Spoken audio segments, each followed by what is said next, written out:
Bueno, chicos, creo que ya se te cerró la plataforma. Los 10 minuticos fueron dados. Me he escuchado aquí unos ruiditos. No tenía puesto los audífonos. Dice Luis Ricardo: ingeniero, ¿usted podría explicar cómo se soluciona? Yo no pude, claro que sí, la próxima semana, porque tenemos que ver reactores químicos y es una clase bastante larga. No hay problema. Además, tiene que verificar obviamente la evaluación y la evaluación la hará comparando directamente lo que era el despeje como tal de las ecuaciones. Ahí había algo bien interesante, ¿no? Y es que las funciones de transferencia no estaban igualadas a cero. Entonces, al no estar igualadas a cero, entonces debemos tener dos. Nos tiene que entregar una función de transferencia original o base o de condiciones iniciales iguales a cero, más una solución particular, ¿no? Y eso pues normalmente le da a uno un sistema de dos ecuaciones. De por sí daban dos funciones de transferencia adicionales. Sí, ingeniero, le agradeceríamos si nos explicara cómo despejar las funciones de transferencia para lograr que quede TRS sobre Q y TWS sobre QDS. Oh, carajo, álgebra. Bueno, por eso no hay problema. Si alcanza el tiempo y terminamos ahorita, podríamos despejar rápidamente esas ecuaciones, ¿ok? Vale, pero lo más importante es empezar ya.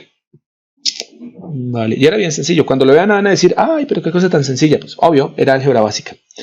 Bien. Arranquemos por este lado. Sería F5. Y bueno, vamos a hablar hoy. Van a escuchar un ruido de fondo. Estoy esperando un turno por ahí para acceso a 472. Entonces, me disculpan ahí por el ruido de timbrecito que va a sonar de vez en cuando, ¿ok? Bueno, ya no los puedo ver en este momento.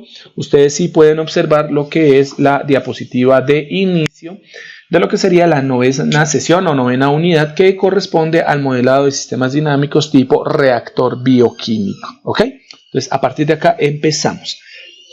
Bueno, lo primero es definir que en muchas situaciones de lo que sería, digamos, el proceso de manufactura de ciertos productos, de ciertas materias, ¿ven? Se necesita que se generen reacciones químicas. Dichas reacciones químicas obligan a que una serie de elementos conocidos como reactivos y otros que se conocen como reactantes, ¿cierto? Ejercen un cambio, ¿listo? Pero es un cambio desde el punto de vista estructural de la materia. ¿Listo? Este cambio de la materia se da en función a que se generen ciertos rompimientos y reencadenamientos de sistemas moleculares, ¿listo? Que están basados directamente en algo que se conoce como la estequiometría de los sistemas químicos, es decir, la composición de nuestros reactivos reactantes, en caso de que se necesiten los reactantes, los reactivos son obligatorios, ¿cierto? De estas materias primas nos termina dando unos elementos llamados productos químicos, ¿listo? Productos, y en algunos casos también podemos generar dentro de esas reacciones no solamente productos químicos, sino también unos subproductos químicos, ¿ok? La idea es la transformación de la materia. Y esa transformación de la materia, ¿qué logra? Logra específicamente cambios que normalmente pueden ser definidos como cambios en las propiedades, tanto físicas como químicas, que logran como tal que se resalte una propiedad, que se mejore una propiedad. Es el caso, por ejemplo, del acero. El acero como tal, ¿cierto? Cuando se hace la combinación de carbono con el hierro, pues logra un metal que es un poco más consistente, más duro. Sin embargo, él necesita unos procesos, para este caso térmicos, que obligan directamente a que las estructuras moleculares se afiancen aún más, y esto logra directamente que el acero pues se forje, ¿no? Se logre un acero mucho más duro, mucho más denso, en función a que las estructuras moleculares se agrupen mucho mejor, ¿ok? Y metida al cuento de la temperatura y del acero y el carbón, bueno, el hierro y el carbón que forman acero, específicamente porque los reactores químicos tienen esa condición, y es que necesitan en muchas ocasiones, ¿cierto? En la gran mayoría de ocasiones, necesitan la temperatura. Es un elemento mediador que se encarga de facilitar esos procesos de rompimiento y reencadenamiento de las estructuras moleculares. Entonces, el calor va a estar involucrado directamente en las reacciones químicas. Recuerden ustedes de su época de termodinámica que cuando hablan de los principios precisamente de los intercambios térmicos, podían existir dos tipos de intercambio, ¿no? Y de por sí, más que intercambio de generación o de necesidad de un factor térmico. Y entonces definíamos a los sistemas, sobre todo en el caso de las reacciones químicas, como sistemas exotérmicos y sistemas endotérmicos, ¿ok? Y esto se va a usar obviamente en los reactores químicos porque pues su nombre lo indica, son para química, ¿no? Pero adicional a eso, también tenemos unos elementos que son muy importantes, que son las concentraciones. Estas variables, o esta variable más bien, ¿cierto? Se necesita, ¿por qué? Porque es que las reacciones químicas necesitan obviamente que entre los elementos que intervienen en la reacción, ¿cierto?, exista una cierta cantidad de elementos químicos. ¿Para qué? Para que la reacción se dé. De tal manera que si nosotros necesitamos un rompimiento y un reencadenamiento de las estructuras, pues que sea lo más eficiente posible. Por lo tanto, la concentración también aparecerá en este punto. Y entonces vamos a hablar primero del principio de las reacciones químicas. Uno de los elementos importantes a tener en cuenta aquí es la famosa velocidad de la reacción química.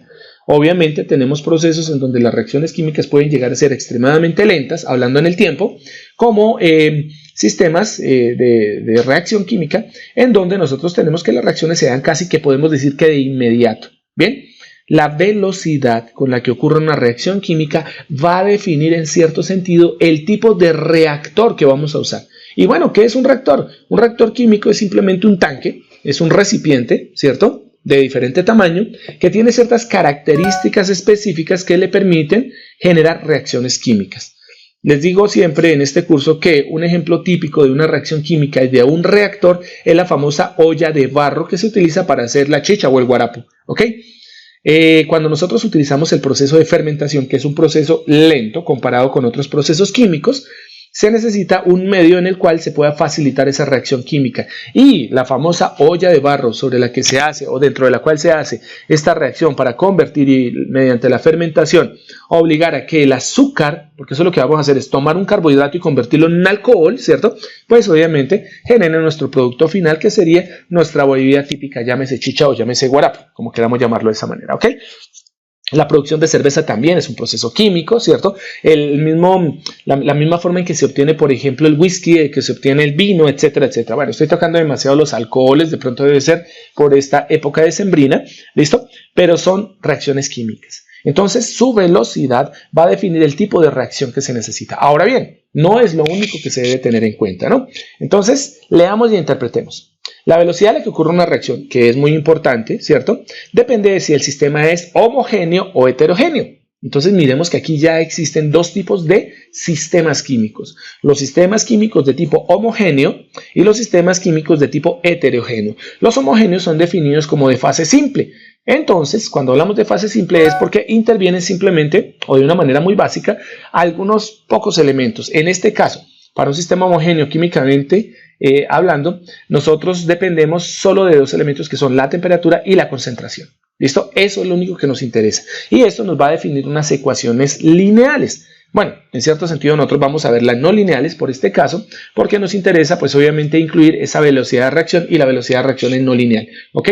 Entonces, en un sistema homogéneo, independientemente de la reacción química que se genere, nosotros tenemos en cuenta dos variables, la temperatura y la concentración. ¿Vale? Hay otras que se deberían tener en cuenta, pero que realmente no afectan mucho a los sistemas de fase simple o de fase única. ¿Listo? Como pueden ser, por ejemplo, lo dice ahí, la concentración de catalizador. Recordemos que la catalización es precisamente la forma, el proceso por el cual se logra el rompimiento de las cadenas moleculares de los productos, de los elementos que vamos a utilizar como materia prima en la reacción. ¿Listo? Eso va a ser el catalizador. Entonces, muchas veces los sistemas químicos o las reacciones químicas necesitan de un agregado de este elemento catalizador que facilite el rompimiento molecular. ¿Ok? Hay reacciones químicas que se dan inmediatamente entre los productos, entre los elementos que intervienen en la reacción, como hay elementos que necesitan obligatoriamente de este catalizador. La mayoría de veces la cantidad de catalizador puede llegar a ser mínima comparada directamente con la cantidad del producto que se tiene, ¿ok? Otro elemento importante es la concentración del iniciador. ¿Y qué es un iniciador? Como su nombre lo indica, es el que permite que la reacción química se efectúe desde un principio. ¿Eso qué significa? Necesitamos algunos elementos, llámese químicos, llámese sólidos, llámese gaseosos, ¿listo?, que permitan que la reacción empiece. Y una vez que esta reacción empiece, ¿cierto? Entonces, simplemente por una regla de cadena, ¿sí?, todo el sistema seguirá generando la reacción química. Uno de los elementos de iniciación normalmente puede ser, por ejemplo, el fuego, la presencia de fuego o la presencia, por ejemplo, de un gas no inerte. ¿ok? Un gas que tenga, por ejemplo, una concentración de un elemento en suspensión. Podría ser una de esas cosas, ¿vale? Bien, por ejemplo, el iniciador en el caso, a ver, una prueba química. Pues cuando encendemos la estufa. Si tenemos una estufa de gas o de gasolina, lo que sea, ¿cierto? Pero utilizamos combustible, el iniciador como tal podría ser tomado como la chispa. La chispa que nosotros generamos para que el gas entre en combustión con el oxígeno, eso podría ser un elemento iniciador, una chispa, perfectamente. Una presión también externa podría ser un elemento iniciador. ¿Bien? La concentración del inhibidor. Bueno. ¿Qué es un inhibidor? Como su nombre lo indica, es un elemento que se encarga de mantener en cierto equilibrio la reacción química, evitando que la reacción supere ciertos valores que pueden llegar a dañar la reacción. Eso sería uno de los elementos inhibidores. Pero también los inhibidores son tomados como aquellos que permiten generar una reacción química hasta cierto punto, que se llegue hasta cierto nivel, en donde una vez se alcance una reacción química parcial, nosotros podamos detener esa reacción química. ¿Ok? Eso sería un elemento inhibidor. ¿Listo? También el inhibidor pues también puede ser un elemento que pueda manifestarse en forma de un controlador de pH, ¿vale? De potencial de hidrógeno. Bien, estos elementos podrían afectar directamente las velocidades de reacción. Sin embargo, en la gran cantidad de elementos de fase simple, en los sistemas homogéneos, normalmente la temperatura y la concentración son las únicas que se tienen en cuenta. ¿Ok? En un sistema heterogéneo, que se conoce como de fases múltiples, es decir, que necesita múltiples procesos o que se tiene que realizar múltiples reacciones químicas secuenciales normalmente, ¿cierto? Las velocidades de reacción química son mucho más difíciles de implementar. ¿Por qué? Porque ahí sí se incluyen los elementos anteriormente nombrados, la concentración del catalizador, la concentración del inhibidor, la concentración del iniciador si se necesitan, ¿cierto?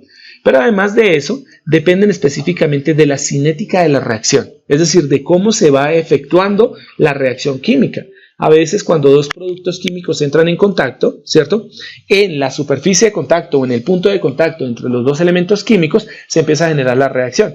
Y a veces se generan, por ejemplo, unas interfaces, eso significa como una especie de elemento que separa a los dos elementos químicos, un subproducto que termina generando, por ejemplo, una película que después de un tiempo termina siendo aislante de la reacción. Entonces a veces tenemos que mezclar un poco o sacar esos elementos subproductos para que nuestra reacción química se dé. Esos sistemas heterogéneos normalmente tienen ese problemita, ¿no? Y otros problemas adicionales a eso es, por ejemplo, el caso que se genera de excesivo calor y entonces al generarse excesivo calor, como ese calor es no lineal, entonces se debe tener un control sobre dicho proceso calórico o sobre el intercambio como tal de calor, ¿ok?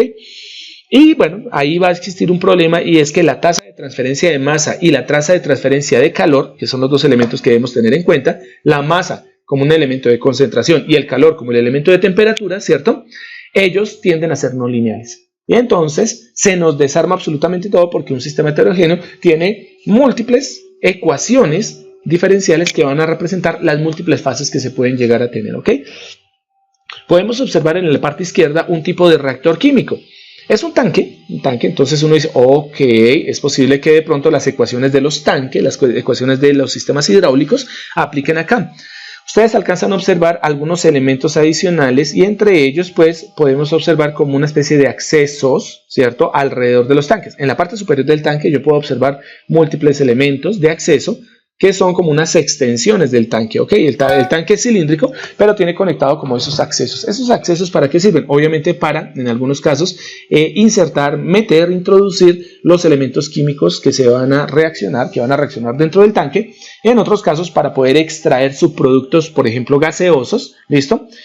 A veces, por ejemplo, en ciertos tipos de procedimientos químicos se pueden obtener sólidos, entonces seguramente tendré algún elemento de decantación, ¿vale? Y también para conectar algunas mangueras y tubos, etcétera. Bien, lo más importante de esto es que ustedes observen directamente que hay un elemento que parece un serpentín, es un tubo que está adicionado al lado del reactor, en donde, si ustedes observan, esto en la parte de atrás, alcanzan a observar al fondo de la figura, hay una saliente en forma de un tubo. Pues resulta que eso que ustedes tienen ahí es un tubo, ¿bien? Y se conoce como intercambiador de calor.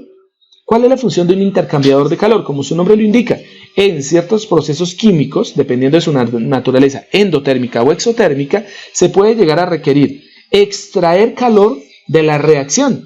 En un proceso exotérmico pasa eso. Entonces, cuando un proceso genera calor, un proceso químico genera calor, este tiene que ser eliminado al ambiente. Sin embargo, el calor y la tasa como tal de transferencia hacia el ambiente puede llegar a ser muy lenta. Por lo tanto, lo que se hace es ayudar un poco a que se enfríe nuestra mezcla, en que se enfríe nuestro reactor. ¿Y cómo se logra eso? Inyectando un elemento refrigerante a través de ese serpentina, a través de ese intercambiador de calor. Entonces lo que tenemos ahí al lado sí es simplemente un sistema de tuberías en donde la idea es introducir, por ejemplo, para un sistema exotérmico, un elemento refrigerante. Puede ser perfectamente agua, puede ser un refrigerante de tipo fluorocarbonado, ¿listo? Pero la idea básica es enfriar la mezcla, ¿listo? Cuando hay un proceso endotérmico o se requiere calor, entonces estas tuberías, estos intercambiadores de calor, lo que van a recibir, ¿qué es? Van a recibir un fluido, normalmente vapor, ¿listo? Casi siempre vapor, en donde este fluido va a tener un calor superior al interior de nuestro, comparado al interior de nuestro tanque, de nuestro reactor. Y lo que se hace es transferir el calor desde el elemento gaseoso, el elemento líquido caliente, ¿cierto?, que fluye a través del intercambiador hacia dentro de la reacción para favorecerla, ¿ok? El intercambiador de calor es muy importante. Este está conectado directamente a un tanque exterior. Entonces uno dice, ¿cómo así? O sea, ¿hay un tanque interior? Sí, en los sistemas donde hay intercambiador de calor, normalmente el reactor consta de dos tanques. Uno interior, que es donde se va a realizar la mezcla, y uno exterior, que es conocido como la camisa, o en inglés jacket. Aunque jacket no es camisa, jacket de chaqueta. Entonces también se puede traducir como chaqueta, ¿ok? Entonces vamos a tener un contenedor exterior que lleva directamente conectado el intercambiador y un cilindro interior, ¿cierto? Un tanque interior, que es donde se va a realizar nuestra mezcla y nuestra reacción química, ¿no? En la parte derecha, pues ustedes pueden observar un sistema de múltiple fase en donde nos damos cuenta de algo, y es que existe un reciclado de ciertos materiales. Miren que existe un diluyente, un catalizador que se añade a la mezcla, existe una refrigeración de la camisa, ahí donde dice cooling, ¿listo? Y por ejemplo, ahí están introduciendo etano y un sistema monomérico o un monomero. Perdón, un monómero. ¿Listo? Y la idea básica es que un conjunto de bombas, un conjunto de ventiladores se encarguen de mezclar el sistema, ese etano, directamente con el comonómero, de tal manera que una vez que se logra cierta reacción química dentro de ese primer reactor, que se conoce como reactor de ciclo o reactor cíclico, ahí aparece log reactor, después de un tiempo, dependiendo del proceso, a través de una válvula se lleve directamente a otro segundo reactor, en donde se genera la separación del diluyente polimérico y se obtiene un subproducto por la parte superior, ¿cierto?, que es reciclado, recuperado y reciclado, que es un diluyente, ¿bien?, para, obviamente, procesos posteriores, y en la parte inferior se logra directamente la obtención de que los comonómeros y el etano, que es un gas, conforman directamente lo que conocemos como polietilenos. Pellets son pequeñas bolitas. Entonces lo que estamos obteniendo en este reactor químico es a través de un gas o a partir de un gas y un elemento orgánico, ¿cierto?, de tipo monomérico, estamos obteniendo un polímero. De un monómero estamos obteniendo un polímero. ¿Y este polímero qué es? Técnicamente es plástico. Es un plástico. Y tenemos un sistema de doble fase. Bien. Dentro del modelo de sistemas físicos tipo reactor tenemos algo que definir, y es la ley de potencia cinética. Resulta que existen dos tipos de reacciones: las reacciones irreversibles y las reacciones reversibles. Como su nombre lo indica, ¿qué es una reacción irreversible? Es una reacción química en donde los productos iniciadores, o bueno, no le pongamos iniciadores, los productos como tal o los elementos de materia prima que se están utilizando como elementos primarios, ¿cierto? Estos elementos reaccionan químicamente generando un producto químico de salida. Pero aplicando el proceso inverso, es decir, teniendo el producto de salida, yo no me puedo devolver a obtener los materiales originales. En ese caso, siendo A y B los elementos iniciales, es decir, los elementos reactivos, yo puedo obtener en esta reacción irreversible, un producto C. Pero del producto C no me puedo volver a obtener otra vez los materiales originales A y B. Eso es lo que significa reversible. Y obviamente la condición de ser reversible, un sistema reversible, pues nosotros podemos tener la reacción de los elementos que vamos a llamar precursores, A y B serían los precursores en este caso, obtenemos un producto y con una reacción química o con otro tipo de proceso químico, yo podría devolverme y del producto C obtener los productos A y B, es decir, los precursores originales, ¿ok? Bueno, pero en este caso, para la ley de potencia cinética la vamos a definir para las reacciones irreversibles. Tengo dos precursores A y a este precursor A le añado el precursor B, se genera una reacción química en donde obtenemos el subproducto o el producto C, ¿vale? Y se define por ende la velocidad de la reacción en el caso irreversible, siendo la velocidad de reacción esa R toda chueca que aparece ahí, ¿cierto? La velocidad de reacción R termina siendo igual a una constante, que es una constante de velocidad, multiplicado por la concentración. Esa C mayúscula de la concentración, ¿no? No es C de la reacción de producto. Es la velocidad de reacción dependiente de la temperatura multiplicado por la concentración del precursor A elevado a un coeficiente alfa. Bien, que ya veremos para qué es ese coeficiente alfa o de dónde se obtiene ese coeficiente alfa. Multiplicado a su vez por la concentración del precursor B elevado al componente beta. Normalmente alfa y beta terminan siendo ¿qué? Terminan siendo unos coeficientes dados en función al tipo de material que vamos a reaccionar. Por lo tanto, existen en una tabla. Tendremos que irlos a buscar en las tablas. Bien. Bueno, entonces, ¿cómo se define la velocidad de reacción K sub T? O K de T más bien. ¿Ven? La velocidad de reacción K de T, que es dependiente de la temperatura, está definida como una constante inicial o una constante que se llama una constante preexponencial K sub 0 multiplicado por el exponente, ¿cierto? Por E a la menos E mayúscula sobre RT, en donde, bueno, R corresponde directamente a la constante universal de los gases, T corresponde a la temperatura de la reacción y E se conoce como la energía de activación de la reacción. De tal manera que E termina siendo una variable, T termina siendo otra variable y tenemos una ecuación no lineal, ¿ok? Y aparte que es no lineal, obviamente por el exponente se sabe, ¿bien? Es un sistema o es una ecuación que depende de dos variables, aunque lo más interesante del asunto es que nosotros podríamos llegar a calcular lo que sería la energía de activación E mayúscula, ¿ok? Pueden observar ustedes en la parte izquierda un tipo de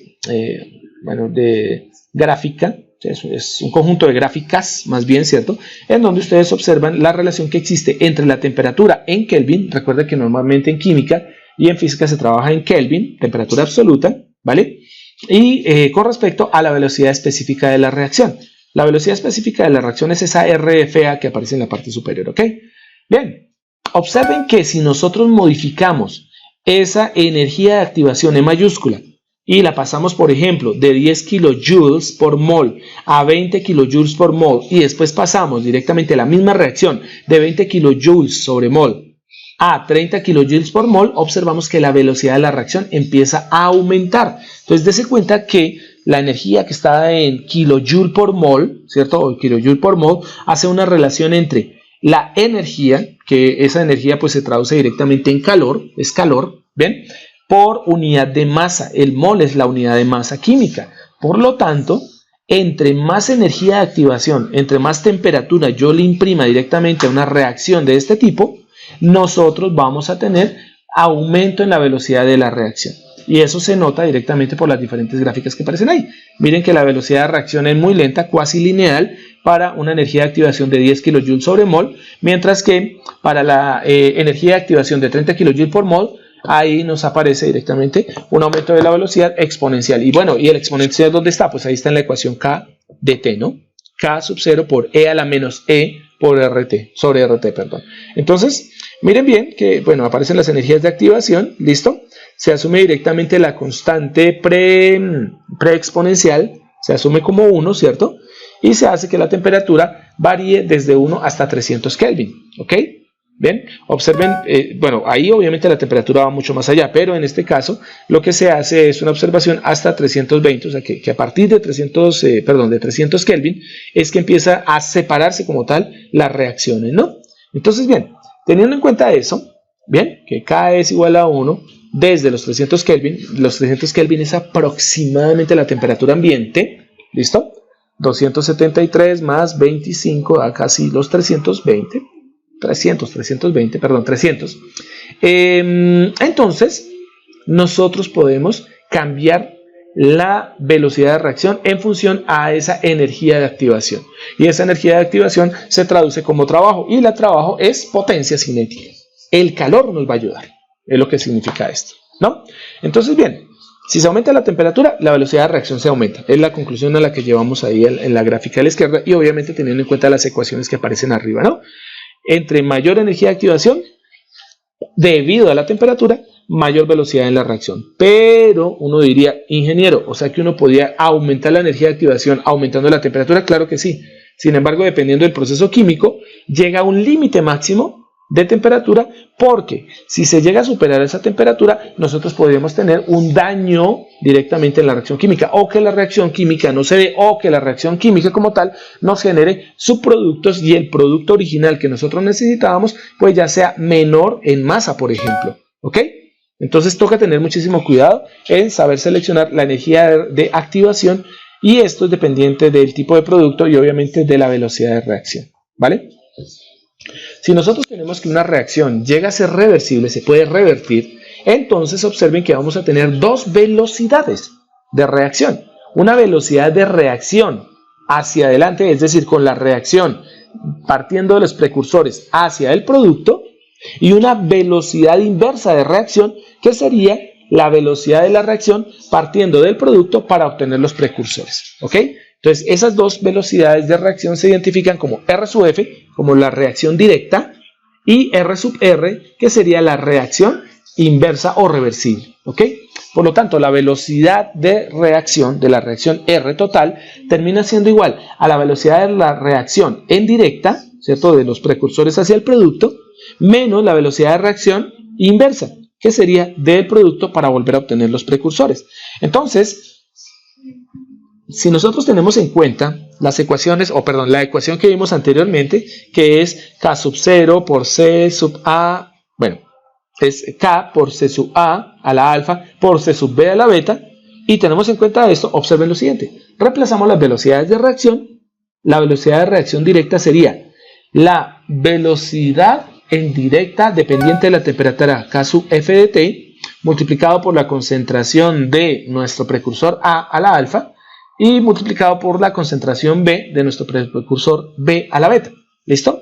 Menos la velocidad de reacción inversa dependiente de la temperatura K sub R de T, ¿cierto?, multiplicado por la concentración del elemento C elevado a un parámetro alfa. ¿Listo? Entonces estamos simplemente tomando las velocidades de activación en directa y en inversa. De ahí se logra definir una constante que se conoce como la constante de equilibrio químico y que nos relaciona directamente lo que sería la relación de concentraciones de los precursores con respecto a la relación de concentración del producto. ¿Listo?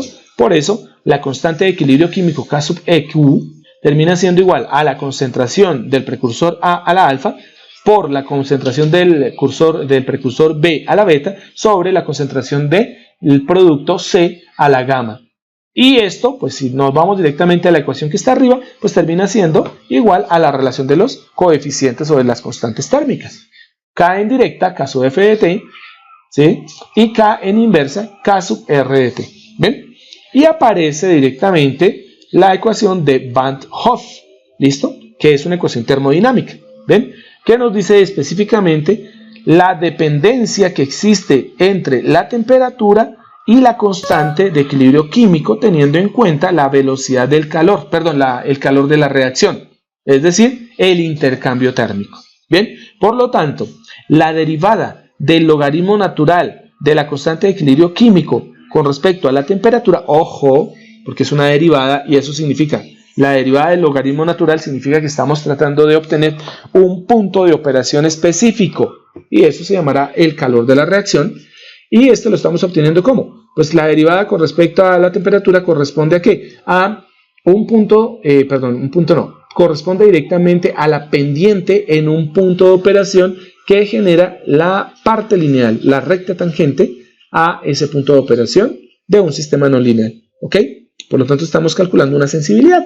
La derivada del logaritmo natural de K sub EQ con respecto a la temperatura termina siendo igual al calor de la reacción lambda sobre R por T al cuadrado. ¿Listo?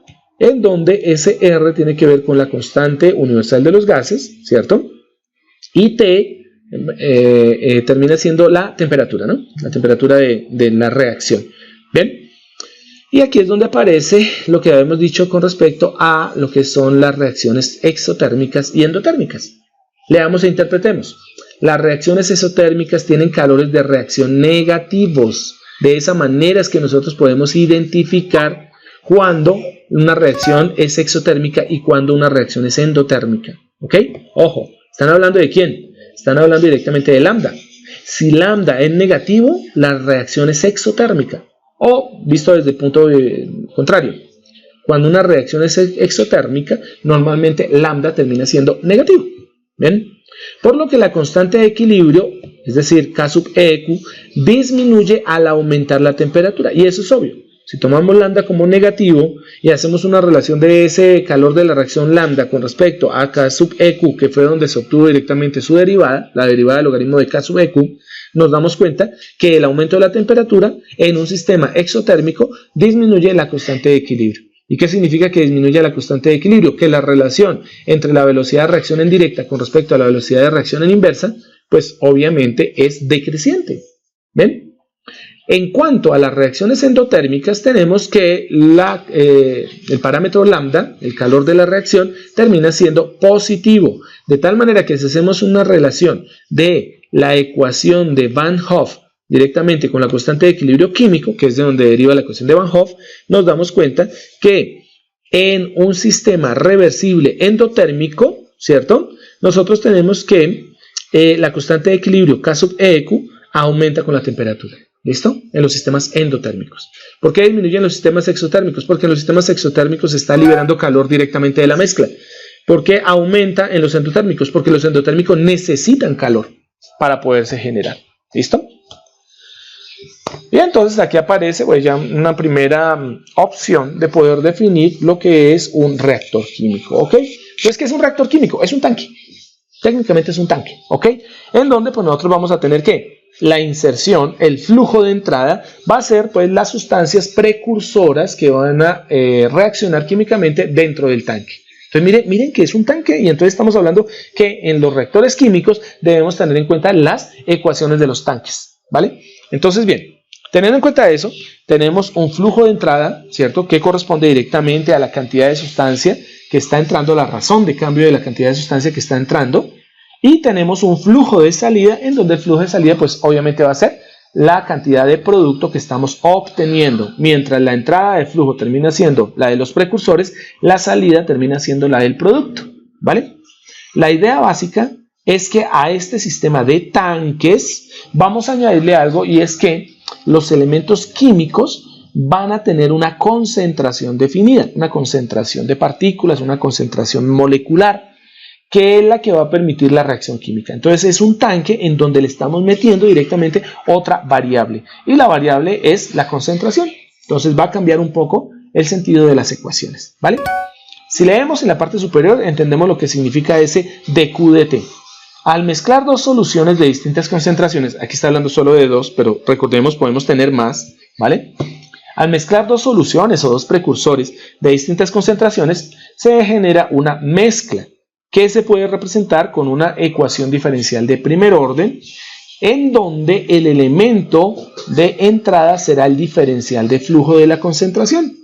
Recordemos que la masa y la concentración pues son, entre comillas, más adelante veremos cuál es su relación, pero entre comillas son proporcionales, la masa y la concentración. Entonces, bien, decíamos que la ecuación diferencial de primer orden estaba en relación a los flujos de concentración y a eso lo vamos a llamar Q de T. ¿Listo? De tal manera que si nosotros definimos la razón de cambio de la entrada y le decimos que esa razón de cambio de la entrada es R sub 1, aquí sí debemos no equivocarnos. R sub 1 no es resistencia hidráulica. R sub 1 corresponde a razón de cambio, o sea, es una derivada. ¿Listo? La razón de entrada del producto de la concentración y tenemos en cuenta la velocidad de entrada de la solución. Miren que hay dos parámetros en el flujo, lo que es el caudal y lo que es la velocidad. ¿Listo? Mientras que definimos también que a la salida pues vamos a tener ¿qué? Vamos a tener una razón de cambio de la salida R2, ¿listo? Y una velocidad con la que se obtuvo directamente la solución de la mezcla. Esto nos define directamente la ecuación diferencial que nos dice: el diferencial de flujo de concentración de Q de T va a ser igual a la razón de entrada de la sustancia, es decir, R1, menos la razón de salida de la sustancia, en este caso del producto, R2. Entonces, R1 menos R2 termina siendo igual a dQ de T. Entonces, no parece raro porque lo que nos está diciendo que es fácil, nos está diciendo simplemente que el diferencial de flujo, ¿cierto? El diferencial de flujo de la concentración, pues va a depender de la cantidad de material que ustedes le metan al reactor y de la cantidad de material que ustedes le saquen al reactor. ¿Listo? ¿Y de qué depende también? Pues depende de qué tanto tiempo se necesite para poder generar la reacción. Por eso es que van a existir unos tanques en donde ustedes prácticamente insertan los productos químicos y podemos decir que casi de inmediato ustedes sacan el producto. O sea, la velocidad de reacción es realmente rápida. Bien, como tenemos tanques en donde insertamos los productos, los precursores, ¿cierto? Y debemos dejarlos dentro del reactor un tiempo más largo para tiempo después poder obtener nuestra mezcla, ¿ok? Pues ahí aparece la definición de los reactores de flujo continuo. Y aquí es donde aparecen algunos de dichos reactores. Entonces, bien, como un reactor químico es un tanque que se utiliza para, dentro de él, poder realizar reacciones químicas y poder hacer cambios como tal de la materia, entonces existen los parámetros intrínsecos y los parámetros extrínsecos. El parámetro intrínseco es propio, ¿cierto?, de la naturaleza de la mezcla química. ¿Y quién es? La concentración. Los elementos que yo introduje dentro de mi reactor, ellos son intrínsecos. Es decir, la reacción química depende directamente de la concentración. Y existe un factor extrínseco que es la temperatura. ¿Por qué? Porque la temperatura es la que facilita la reacción. ¿Listo? Intrínsecos dependen de la masa, extrínsecos dependen del calor. ¿Ok? Entonces son dos parámetros importantes a tener en cuenta en los reactores químicos. La función de estos reactivos es, como les decía en un principio, cambiar las propiedades físico-químicas, porque a veces no solo son las químicas, sino también las físicas, ¿cierto? De tal manera que lo que hacemos es obtener un nuevo producto o un nuevo elemento químico que va a tener ciertas propiedades que obviamente son utilizables para nuestro caso. El aumento de la resistencia mecánica, el aumento de la elasticidad, el decremento, por ejemplo, del nivel de oxidación o de la capacidad de oxidación, ¿cierto? El aumento como tal de la propiedad higroscópica, un montón de propiedades que se pueden llegar a cambiar en beneficio directamente del producto que queremos obtener, ¿no? ¿Qué tipos de reactores se ubican? En la parte izquierda ustedes pueden observar dos tipos de reactores. El primer reactor que se conoce como reactor tipo batch, ¿listo? Y el segundo que se conoce como reactor tipo CSTR, que es uno de flujo continuo. ¿En qué se diferencian los dos? Bueno, sí, el de la parte de la derecha tiene dos flechitas, uno de entrada y uno de salida, y el del otro no. Bueno, la idea básica es que el tipo batch normalmente recibe los elementos precursores, los elementos químicos precursores, ¿cierto? Estos se insertan dentro del tanque y dentro del tanque los dejamos para que la reacción química empiece a generarse durante un tiempo. Y una vez que se cumpla el tiempo para que la reacción química se dé, entonces sí podemos extraer el producto. El reactor batch mantiene los precursores hasta que se realice hasta que se efectúe la reacción química. En el reactor CSTR, ¿cierto? La ventaja que tenemos es que la velocidad de reacción es tan alta, es tan rápida, ¿cierto? Que prácticamente nosotros podemos casi que de inmediato obtener producto. Y a medida que vamos obteniendo el producto de la salida, nosotros podemos inmediatamente estar introduciendo los elementos precursores químicos. O sea, ¿qué significa? Ahí está la parte de la C, de continuidad. ¿Listo? Que este tipo de reactor realiza las reacciones químicas rápidamente y por lo tanto nosotros podemos hacer una producción en masa del sistema que nosotros estamos creando, de nuestra nueva materia, de nuestro nuevo material, ¿ok? Y entonces pues tenemos una eficiencia más alta. ¿Por qué? Porque es mucho más rápido el sistema, ¿ok? El reactor tipo pistón que aparece en la parte de abajo les dice lo siguiente, chicos. A veces la temperatura es el elemento que permite que nuestra reacción química se dé y que se realice el cambio molecular de nuestro sistema. Pero hay ciertas reacciones químicas en donde el elemento iniciador de la reacción, ¿cierto? Y el que permite que la reacción se dé, no necesariamente la temperatura. Puede existir la presión. Entonces, hay reacciones químicas que dependen de la presión externa. Y en el reactor tipo pistón, eso es lo que se busca. Se introducen los elementos reactivos, los precursores químicos dentro de un tanquecito en forma bueno, la forma cilíndrica que ustedes ven ahí, ¿cierto? Y después, mediante un pistón, lo que hacemos es que empezamos a comprimir, a aumentar la presión, ¿cierto? Hasta que la reacción química se dé, ¿ok? De esa manera nosotros obtenemos directamente nuestro elemento, nuestro producto molecular, ¿vale? Y el reactor catalítico, como su nombre lo indica, necesita un elemento adicional para que el rompimiento de moléculas se dé. Entonces, en el caso que ustedes observan ahí, tenemos que el elemento catalítico es un gas, ¿cierto? Un gas inerte que se introduce por la parte de abajo de nuestro reactor. Se introduce directamente un elemento que para este caso son unas partículas sólidas, un tipo de pellets, un tipo de bolitas sólidas, ¿cierto? En donde estas bolitas sólidas caen directamente dentro del reactor en donde existe un elemento líquido. Las partículas sólidas se sumergen en ese elemento líquido, pero no reaccionan, sino que reaccionan hasta que se apliquen estas burbujas de gas. Y las burbujas de gas permiten, ¿cierto?, que estos elementos sólidos cambien algún tipo de propiedad química. Por ejemplo, aumenten su grado de elasticidad. Se vuelvan de ser unas bolitas duras de pronto a unas bolitas mucho más flexibles, de tal manera que después se obtiene el producto, el mismo sólido, solo con cambios de propiedades estructurales, de propiedades físicas. ¿Ok? Y esto se le conoce como un reactor catalítico por precisamente la necesidad de algún tipo de elemento químico que actúe y que favorezca la reacción. ¿Bien? Y en la parte derecha pues vemos un ciclo, un diagrama cíclico bien interesante, en donde lo que realmente vemos es lo siguiente: la necesidad de sensores y actuadores en el reactor químico. ¿Listo? Los reactores químicos, al tener una dependencia de las concentraciones y de la temperatura, que en este caso serían de fase homogénea o fase simple, ¿listo?, necesitan tener un control y una monitorización de esas variables. En el caso que ustedes ven a la derecha, pues corresponde a un reactor en donde es un reactor cíclico. ¿Qué significa?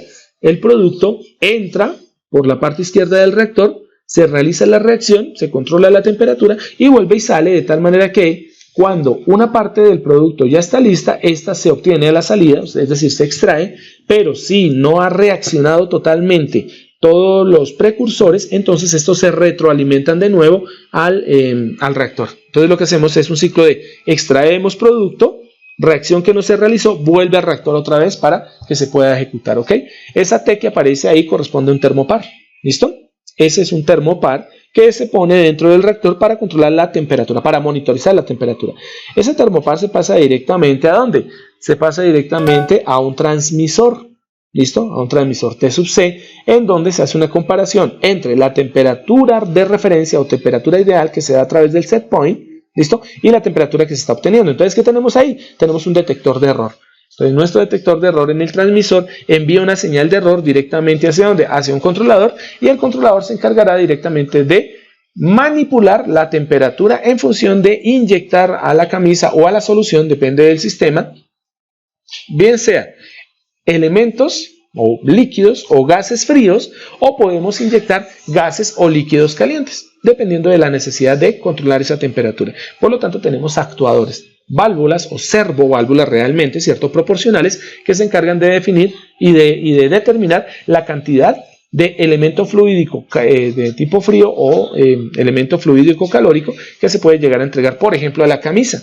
Cuando esos elementos en frío o en calor no intervienen dentro de la reacción, sino solamente como transferencia térmica, es decir, facilitan como elemento extrínseco la reacción química, entonces simplemente yo juego con la apertura y cierre de las válvulas, ¿ok? Y tengo un sistema de control. Al menos ahí es básico para la parte de térmica, ¿no? ¿Quién sabe cómo será para la parte de la concentración? Bueno, aquí hay un ejemplo del reactor CSTR. CSTR, para los que tienen la pregunta ahí, significa reactor de tanque agitado continuo. Entonces, Continued Stirred Tank Reactor. Es lo que significaría en inglés, ¿no? Continuous Stirred. Se escribe S-T-I-R-R-E-D. ¿Ok? Continuous Stirred Tank Reactor. O CSTR. Reactor de tanque agitado continuo. Bueno, su nombre lo está diciendo todo. Primero, es un tanque. Todos los reactores son tanques. La gran mayoría de reactores son tanques. Agitado. Ya. Necesitamos mezclar continuamente. Necesitamos que se esté mezclando, ¿cierto?, los elementos que se inyectaron dentro del reactor como sistemas de tipo precursor. Necesitamos mezclarlos. ¿Por qué creen que se necesitan mezclar? Fácil, porque puede existir el caso en donde cierta cantidad de estos elementos precursores se pueden depositar, por ejemplo, se pueden ir al fondo del tanque. Y entonces, para que la reacción sea más efectiva, nosotros con un simple sistema de agitación, un motorcito y un sistema ahí de pequeñas aletas montadas directamente sobre una pequeña turbina de agitación, entonces técnicamente lo que hacemos es mezclar, mezclar, mezclar. Algo parecido a lo que haría la licuadora de nuestra casa, ¿ok? Y bueno, continuo nos está indicando directamente que no solamente se está agitando continuamente, no, el continuo pertenece a que nosotros estamos entrando material y casi que de inmediato sacando material.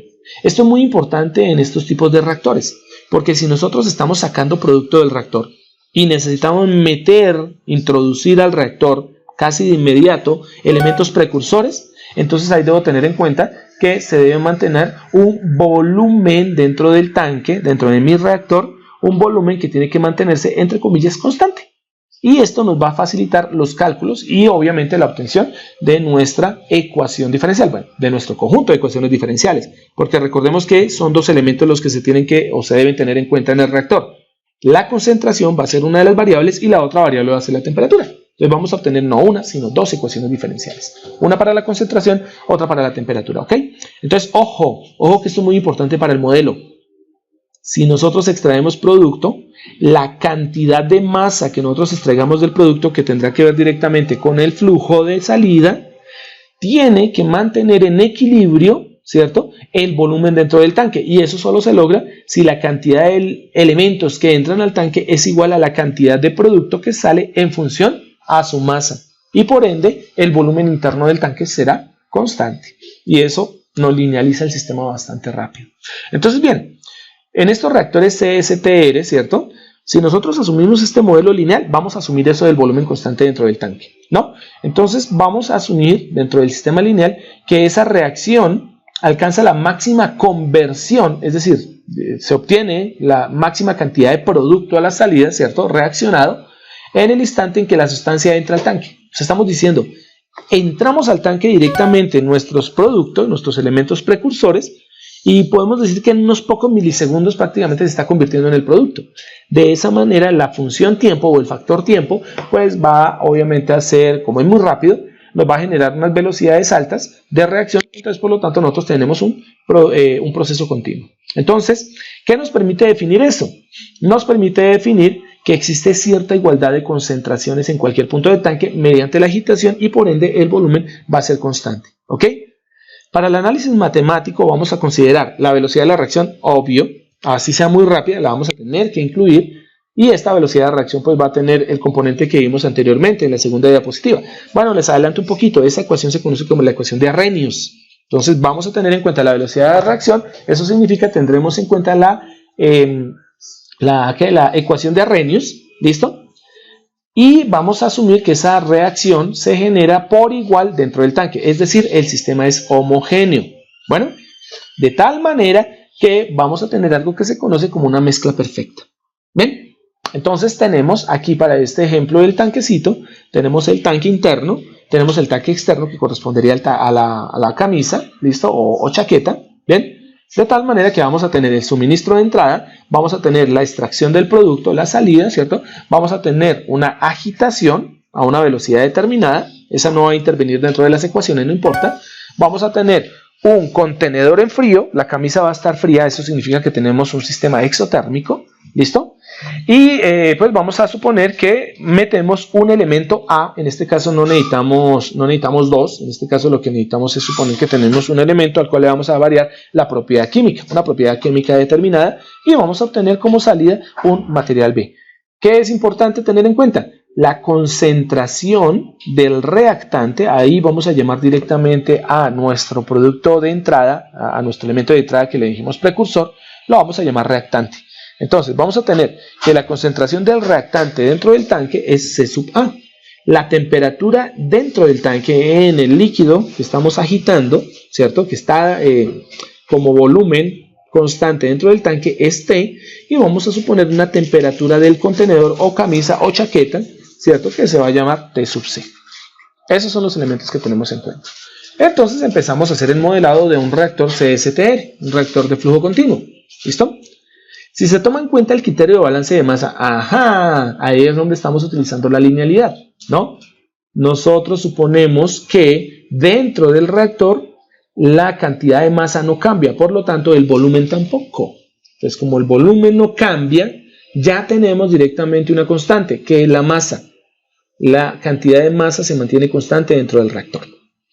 Se tiene entonces una relación de concentración, ¿cierto? En donde dicha relación de concentración, ¿qué tiene que ver? ¿O qué integra? Integra directamente la relación masa-volumen. Y aquí hay algo interesante, porque es que están diciendo indirectamente lo siguiente: chicos, lo que hay dentro del tanque, eso que vamos a llamar concentración, que es la variable, una de las variables para nuestra ecuación, si es una relación de masa sobre volumen, estamos diciendo por defecto que la concentración es algo análogo, es algo análogo a la densidad. Entonces, la densidad del líquido o del elemento que está dentro del reactor, que corresponde a su concentración, va a ser la relación masa-volumen. Recuerden, masa es igual a densidad multiplicada por volumen. Y en el caso químico, masa es igual a concentración multiplicada por volumen. ¿Listo? Por eso es que, teniendo en cuenta ese balance de masa que es continuo, ¿cierto? Nosotros logramos la primera ecuación, que nos dice lo siguiente: la concentración es igual a la masa sobre volumen. Vuelvo y lo repito, la concentración es análoga a la densidad. ¿Bien? Entonces, si la concentración es igual a la masa sobre volumen, ya nosotros podemos crear directamente un criterio de balance de masa o balance de concentración de masa. ¿Listo? ¿Y cómo lo definimos? Está en azulito. La tasa de la materia acumulada dentro del reactor tiene que ser igual a la tasa de materia entrante, pues claro, la cantidad de material que estamos introduciendo, menos la tasa de materia saliente, es obvio. Miren que hasta ahí estaremos hablando de un sistema hidráulico, un sistema de tanques, básicamente. La cantidad de materia que hay dentro de nuestro tanque va a ser igual a la cantidad de materia que entra menos la cantidad de materia que sale. Punto. Eso corresponde al diferencial de flujo. Pero miren que químicamente hablando aparece un elemento adicional y nos dice más menos la tasa de materia reaccionante. Ah, carambas. Cuando nosotros hablamos de reactores, tenemos en cuenta qué tanto elemento precursor, qué tanto reactante entra, qué tanto producto sale, pero adicional a eso, cómo se realiza la reacción química dentro del sistema. Porque recordemos, estamos cambiando las propiedades químicas del elemento que estamos introduciendo y convirtiéndolo en un elemento de salida, en un producto. Por lo tanto, debe haber una cantidad de elemento que se está hasta ahora convirtiendo dentro del tanque. ¿Bien? Entonces, lo que entra son precursores sin modificar. Lo que sale es producto ya modificado. Pero lo que queda dentro del tanque, ¿qué? Lo que hasta ahora está reaccionando químicamente, lo que hasta ahora está rompiendo las cadenas y reestructurándolas. A eso se le conoce como tasa de materia reaccionante. Entonces ahí tenemos una ecuación de equilibrio. Es una ecuación de equilibrio de masas. ¿Listo? Miren que no toca la temperatura. Eso quiere decir que seguramente tendremos que hacer obviamente una ecuación de balance de energía. ¿Vale? Por el momento toquemos solamente la masa. Entonces, si la tasa de materia acumulada es igual a la tasa de materia entrante menos la tasa de materia saliente más o menos la tasa de materia reaccionante, ¿de dónde deriva el más menos? Depende. ¿De qué? De si el sistema es exotérmico o si el sistema es endotérmico. Eso es lo que va a definir si tenemos un más o tenemos un menos. Entonces, bien, ya veremos cómo cambiamos ese más menos. Si se tiene en cuenta que en el tanque el volumen de materia es constante, ya lo definimos al principio, dijimos vamos a suponer que el volumen se va a mantener constante porque vamos a tener una relación de flujo de entrada, flujo de salida, ¿cierto? Que obliga a que ese volumen sea constante. Entonces, la cantidad de materia que se define como el flujo termina siendo proporcional a la variación de la concentración del reactante. Entonces miren que estoy tomando la ecuación de arriba que dice concentración igual a masa sobre volumen. Entonces simplemente cambiamos M es masa, V es volumen y C es concentración. Entonces lo que hicimos fue despejar la masa. Masa es igual a volumen por concentración. C por V igual a M. ¿Qué hicimos? Pues sacamos la derivada, porque estamos mirando la variación del sistema en función al flujo. Por lo tanto, la derivada de la concentración multiplicada por el volumen termina siendo igual a la derivada de la masa. Bien, y eso termina siendo la razón flujométrica o la razón de cambio de flujo, o lo que nosotros llamamos flujo másico. ¿Listo? Ahí está el flujo másico. Entonces, bien, como el volumen es constante, pues el volumen sale de la derivada de la izquierda. Por lo tanto, nosotros tenemos que el flujo másico F termina siendo igual a V multiplicado directamente por el diferencial de concentración y tenemos una primera ecuación base que es de primer orden. por la derivada de la concentración, ¿no? Entonces el flujo másico termina siendo igual al volumen multiplicado por el diferencial de concentración. Primera ecuación. Y eso es lo que vamos a utilizar para reemplazar directamente en la propuesta de ecuación que tenemos subrayada en azul, en la parte superior. ¿Bien? Entonces, si tomamos la ecuación de flujo, la que acabamos de ver, F igual a B por dC de T, y la reemplazamos en las ecuaciones de balanza planteada, tenemos lo siguiente. El volumen por el diferencial de concentración del reactante con respecto al tiempo terminará siendo igual al flujo másico de entrada multiplicado por la concentración de entrada menos el flujo másico de salida por la concentración de salida. Eso es obvio, ¿no? Entonces ya tenemos ahí dos elementos importantes. Los flujos de entrada, los flujos de salida. Pero hay algo bien importante. ¿La concentración de entrada y la concentración de salida serán iguales? Lo más seguro es que no. Pero ¿el flujo de entrada y el flujo de salida serán constantes? Pues es que en la parte izquierda estamos diciendo que el volumen es constante. Entonces, para que el volumen se mantenga constante, el flujo de entrada y el flujo de salida tienen que ser iguales. Es la única manera que el volumen dentro del reactor sea constante. Y eso lo vamos a tener en cuenta a continuación. ¿Listo? Y bueno, seguimos con el cuento del más menos la tasa de materia reaccionante, porque no hemos definido esa tasa de materia reaccionante. Como estamos hablando de reacción, lo más seguro es que debemos tener en cuenta la velocidad de la reacción. Entonces, ahí esa ecuación ahorita la vamos a cambiar.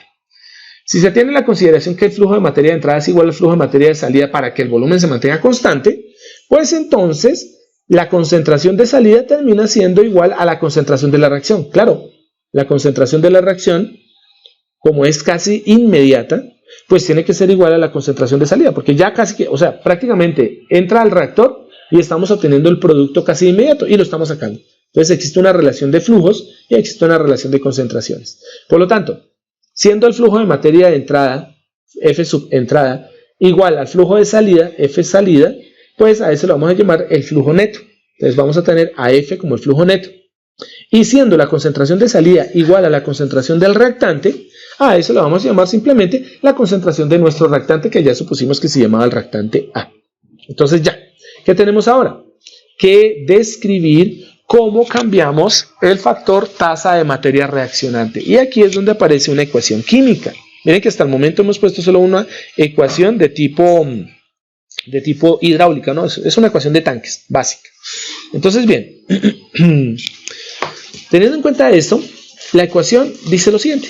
La tasa de materia reaccionante en una reacción química termina siendo igual a la masa multiplicada por la velocidad de la reacción. Eso significa M por V. Pero, como la masa ya la conocemos, ¿cierto? La masa la conocemos porque es volumen multiplicado por la concentración. Volumen por concentración es masa. Entonces, el volumen que es constante dentro del tanque multiplicada por la concentración del reactante C sub A debe multiplicársele la velocidad de reacción. Y esa velocidad de reacción es R sub A. ¿Ven? R sub A es conocida como la ecuación de Arrhenius y es una ecuación de velocidad de reacción. ¿Ok? Por lo tanto, tomando esta tasa de materia reaccionante, pues simplemente la reemplazamos ahí en este sistema. Volumen multiplicado por el diferencial de concentración del reactante C sub A en el tiempo va a ser igual al flujo neto multiplicado por la concentración de entrada menos el flujo neto multiplicado por la concentración del reactante menos la ecuación de velocidad, ¿cierto? La tasa de materia reaccionante, que sería volumen por la ecuación de Arrhenius, R sub A, por la concentración del reactante. Y ahí dice, bueno, hay algo interesante y es lo siguiente. ¿Por qué se tomó, a ver, perdón, 5 porque me fui, ¿cierto? ¿Por qué se tomó el menos? Ah, bueno, porque estamos asumiendo que el sistema es exotérmico. ¿Listo? El sistema es exotérmico. Bueno, y una de las características del sistema exotérmico era que, sí, ya me acuerdo que el parámetro lambda de la velocidad de reacción, ¿cierto? El calor como tal, la reacción de calor, el calor de la reacción, ¿cierto? Era negativo. Por eso es que aparece el negativo ahí. Entonces, bueno, no lo pusimos, pero estamos asumiendo un sistema exotérmico. Ven, en la ecuación de R sub A, que termina siendo la misma ecuación de K sub T, que ya la hemos visto, ¿cierto? Se aplica como la tasa de reacción o velocidad de reacción. Y es la famosa conocida ecuación de Arrhenius. Entonces, R sub A termina siendo igual a K sub 0 por E a la menos E mayúscula, bueno, la energía de activación, sobre la constante universal de los gases R multiplicado por la temperatura absoluta, o sea en Kelvin, del reactivo. Bueno, esos valores están en la parte derecha en un cuadrito azul, ¿vale? R sub A, que es la ecuación de Arrhenius, pues es la misma ecuación, ¿cierto?, que nosotros hemos visto de velocidad, es nuestra ecuación de velocidad, ¿listo? En donde tenemos los parámetros importantes que son el factor preexponencial que les decía a ustedes, el K sub 0, que eso depende obviamente de la reacción, del tipo de reacción que vamos a generar y la energía de activación que vamos a colocar, ¿vale? Y la temperatura, pues obviamente que necesitamos del proceso exotérmico. Entonces, bien, como R sub A es igual a K sub 0 por E a la menos C sobre RT, reemplazamos R sub A en la ecuación y obtenemos la primera ecuación. La primera ecuación nos dice, el diferencial con respecto al tiempo de la concentración del reactante en el tiempo termina siendo igual a el flujo neto sobre el volumen constante dentro del reactor, factor de la concentración de entrada menos la concentración del reactante, todo esto menos el factor preexponencial K sub 0 multiplicada por la concentración del reactante multiplicado por el exponencial de menos la energía de activación sobre la constante universal de los gases multiplicado por la temperatura absoluta. Esta ecuación deriva de la anterior, ¿no? Acá está. Esta ecuación deriva de acá. Aquí lo que tenemos que hacer es directamente tomar el volumen que está multiplicado al diferencial de concentración y pasarlo a dividir. Y otra cosa es aplicar factor común. Entonces, aplicando factor común, nosotros obtenemos la famosa ecuación, ¿no? Y esta ecuación se conoce como primera ecuación de balance y es una ecuación de balance de masa. ¿Listo? Debido o que se observa directamente en forma de una ecuación diferencial, pero en función de nuestra querida amiguita, la concentración. ¿Ok? Bien, esta era muy fácil de obtener. Ya aparece la segunda ecuacioncita. La segunda ecuación corresponde directamente al balance de energía. Balance de energía es balance de calor. ¿Listo? Por lo tanto, vamos a tener acá, 5 segundos, voy a mirar una cosa. A ver qué dice Kevin Alexander Suárez. El trabajo de la tarea solo se acepta por la plataforma, no por ningún otro tipo de elemento. ¿Ok? Porque esta tarea se hizo el día martes, o está desde el día martes, estamos a jueves, por lo tanto no se aceptan las tareas fuera de, esta tarea no se acepta fuera de la plataforma, ¿ok? ¿Tuvieron tiempo suficiente? Es para contestar aquí un correo que me acabó de llegar, que creo que Kevin debe andar por ahí. Bien, entonces la ecuación de balance de energía, que es una ecuación de balance de temperaturas, termina siendo lo mismo, ¿cierto? Entonces nos dice simplemente, oiga, pero ¿qué tipo de energías intervienen en la reacción química? ¿Cierto? Porque va a haber una temperatura específica para el producto que se está insertando, para el precursor que se está insertando. Debemos tener otro tipo de temperatura, porque si el sistema es exo o endotérmico, eso lo debemos tener en cuenta dentro de nuestro sistema, y por lo tanto debe haber una transferencia de calor. Punto, porque los sistemas químicos tienen transferencia de calor neta. Entonces, si se tiene en cuenta que estamos trabajando con ese flujo térmico, pues va a haber aporte de energía en diferentes estados. Por lo tanto, vamos a tener que definir esos elementos de transferencia de energía en función a la acumulación de energía dentro de la reacción. ¿Ok? Por lo tanto, teniendo en cuenta ese intercambio de energía, ese intercambio calórico, nosotros vamos a tener lo siguiente, que la acumulación de energía dentro del sistema, estamos hablando de lo que hay dentro del reactor, ¿cierto? Es decir, donde está la concentración de nuestro sistema, va a ser igual a la transferencia de energía. Entonces, cuando hablamos de transferencia, estamos hablando de ¿qué? Flujo, por defecto, flujo de energía. La transferencia de energía hacia el sistema por el límite del mismo, menos la transferencia de energía del sistema por el límite del mismo. Uno dice, ahí no entendí nada. Fácil. Miren la diferencia entre del sistema hacia el sistema. Transferencia de energía hacia el sistema nos indica directamente que la energía calórica viene de afuera hacia adentro. Eso significa hacia el sistema. Eso significa que nosotros estamos hablando de aporte de calor al reactor. O sea, que nosotros aportamos desde la camisa calor al interior. ¿Vale? La transferencia de energía del sistema significa el aporte de calor que entrega la reacción química que está dentro del tanque reactor hacia afuera a nuestro elemento que conocemos como la camisa, al segundo tanque que es más externo. ¿Ok? Ahí es donde uno dice, bueno, profe, espérame 5. O sea, nosotros estamos diciendo que necesitamos calor, ¿cierto? Para que se realice la reacción química, pero que al mismo tiempo estamos extrayendo calor, pues no, ¿cierto? O insertamos calor, que sería la primera parte, transferencia de energía hacia el sistema, o, no y, o extraemos calor. Entonces, ¿qué es lo que define que pongamos una o la otra, no las dos? Que el sistema sea exotérmico o sea endotérmico. Si el sistema es exotérmico, la transferencia de energía es de afuera hacia adentro de la mezcla. Si el sistema es endotérmico, la transferencia de calor sería del interior de la mezcla hacia el exterior.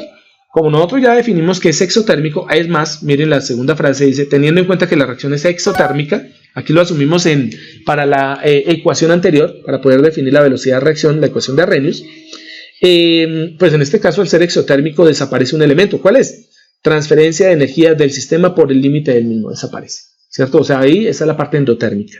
Entonces esa parte va a desaparecer. Bueno, a eso que le sumamos la generación de energía dentro del sistema, ¿cierto? Menos el consumo de energía dentro del sistema. Mire que estos dos elementos de generación y consumo de energía están dentro del sistema. No están hablando de la camisa, no están hablando del transporte de energía hacia la camisa o desde la camisa, sino están diciendo dentro del sistema vamos a tener un aporte de energía y vamos a tener que parte de la reacción necesita consumir energía. En un sistema exotérmico eso va a pasar. Bueno, el endotérmico también, bajo las condiciones descritas de que el aporte calórico sea controlado, ¿no? Entonces, como la reacción es exotérmica, nos desaparece la transferencia de energía del sistema para el límite del mismo o hacia la camisa. Por lo tanto, la ecuación general, que todavía no es una ecuación realmente, ¿cierto? Es la relación entre componentes, nos dice que la acumulación de energía dentro del sistema, es decir, en la mezcla, va a ser igual a la transferencia externa desde el exterior hacia el interior de la mezcla en el proceso exotérmico, más la generación de energía menos el consumo de energía dentro del sistema. Mejor dicho, la transferencia calórica en la mezcla, en la propia mezcla. ¿Listo? ¿Debido a qué? Debido al rompimiento, reencadenamiento de las moléculas. ¿Listo? Y entonces aparece una ecuación empírica. ¿Listo? Empírica significa que esta ecuación la obtuvieron directamente del laboratorio. Y es una ecuación que se adapta, podemos decir que casi a todos los reactores de tipo CSTR. No a todos exactamente. Los que son de fase múltiple no aplican directamente con esta expresión, las expresiones cambian, pero para nuestro sistema que es de fase simple, realmente sí aplica. Entonces, ¿qué tenemos? Nos dice lo siguiente, la energía de transferencia, ¿cierto? En un sistema químico va a ser igual a la masa donde se realiza la transferencia de calor, multiplicado por un elemento que se conoce como la capacidad calorífica, y esto multiplicado por el diferencial de temperatura. Entonces, Q termina siendo igual a M por C sub P por delta de T. ¿Dónde vimos eso? Lo vimos directamente en nuestros sistemas de refrigeración. Cuando estábamos hablando, ¿cierto?, del flujo de calor, donde decíamos el flujo de calor termina siendo igual a la masa de nuestro elemento, ya sea por conducción o convección, por donde estamos generando el flujo de calor, multiplicado por el calor específico, capacidad específica o calorífica de nuestro elemento, llámese aire, llámese gas, llámese sólido, llámese líquido, multiplicado por T2 menos T1. O sea, esa ecuación ya la vimos, es una ecuación térmica, la vimos en sistemas térmicos, en la clase anterior, en la del día martes. Entonces, teniendo en cuenta que Q es igual a M por C sub P por delta de T, entonces, si nosotros fijamos dos temperaturas, una temperatura mayor o una temperatura final y una temperatura inicial, y como el proceso es exotérmico, entonces tenemos que T sub 2 sería la temperatura externa, la temperatura aplicada, y T sub 1 es la temperatura inicial con la que arranca el proceso. Entonces el delta de T se reemplaza simplemente como T sub 2 menos T sub 1. También lo vimos cuando hablamos de los modelos de hornos, ¿no? Cuando estuvimos hablando de los modelos de hornos. Bueno, teniendo en cuenta que la masa de la mezcla está definida para un volumen constante, ya lo dijimos desde un principio, listo, para la ecuación de balance de masa, pues vamos a tener que, como la densidad es constante, porque dijimos que la mezcla es perfecta, o sea, la densidad es la misma, el sistema es homogéneo, entonces la masa de esa función Q igual a M por C sub P T2 menos T1, esa masa la podemos ajustar directamente a la función de densidad. Por lo tanto, tenemos lo siguiente. Siendo que la densidad es igual a la masa sobre volumen, entonces la masa es igual a volumen por densidad, eso ya lo sabemos. Por lo tanto, simplemente reemplazamos M por el volumen y por la densidad. Entonces, el flujo de calor, Q, termina siendo igual al volumen, que es constante, multiplicado por la densidad, multiplicado por el calor, la capacidad calorífica del material, ¿cierto?, de la reacción, o de los elementos que están reaccionando, y esto multiplicado por T2 menos T1. Y aquí es algo bien importante. qué significa la densidad. Y lo dijimos anteriormente en balance de masa. La densidad es, ¿cierto?, proporcional a la concentración. El volumen es constante, por lo tanto esta ecuación se va a arreglar de una manera bien interesante. Y aquí va. Para una variación general del sistema delta de T, es decir, cuando ya las temperaturas pues no tienen que ser específicamente una temperatura final T sub 2, sino puede ser variante, se aproxima al diferencial de temperatura dt de T, ¿cierto? El diferencial de temperatura con respecto al tiempo, lo que hace simplemente es tomar un delta de T para temperaturas finales distintas. ¿Ok? O sea, ese T sub 2 puede cambiar, puede ser fluctuante. Por lo tanto, como no tiene que ser un valor constante, entonces el delta de T se aproxima más a una derivada que a un diferencial. ¿Listo? De esa manera, ¿qué tenemos? Tenemos una ecuación que se conoce como la ecuación de... ¿La ecuación de qué? La ecuación de equilibrio de flujos. ¿Bien? De flujos calóricos. O sea, es una ecuación como tal termodinámica. El flujo de energía almacenado termina siendo igual al flujo en la camisa, el flujo que aporta calor desde el exterior, más el flujo de calor generado, menos el flujo de calor consumido. ¿Bien? Y como estos flujos de calor son obviamente energías, pues técnicamente ambas terminan siendo, perdón, las cuatro terminan siendo energías definidas como Q almacenada, el flujo de calor almacenado termina siendo la energía potencial del sistema. El flujo de calor en la camisa exterior, que es la que aporta calor, ¿cierto?, desde el exterior hacia el interior, pues es la energía perdida en la frontera reactor-camisa. El Q generado es la energía que se transfiere, ¿cierto?, del flujo entrante a la mezcla. Es decir, el calor con el que venía el precursor.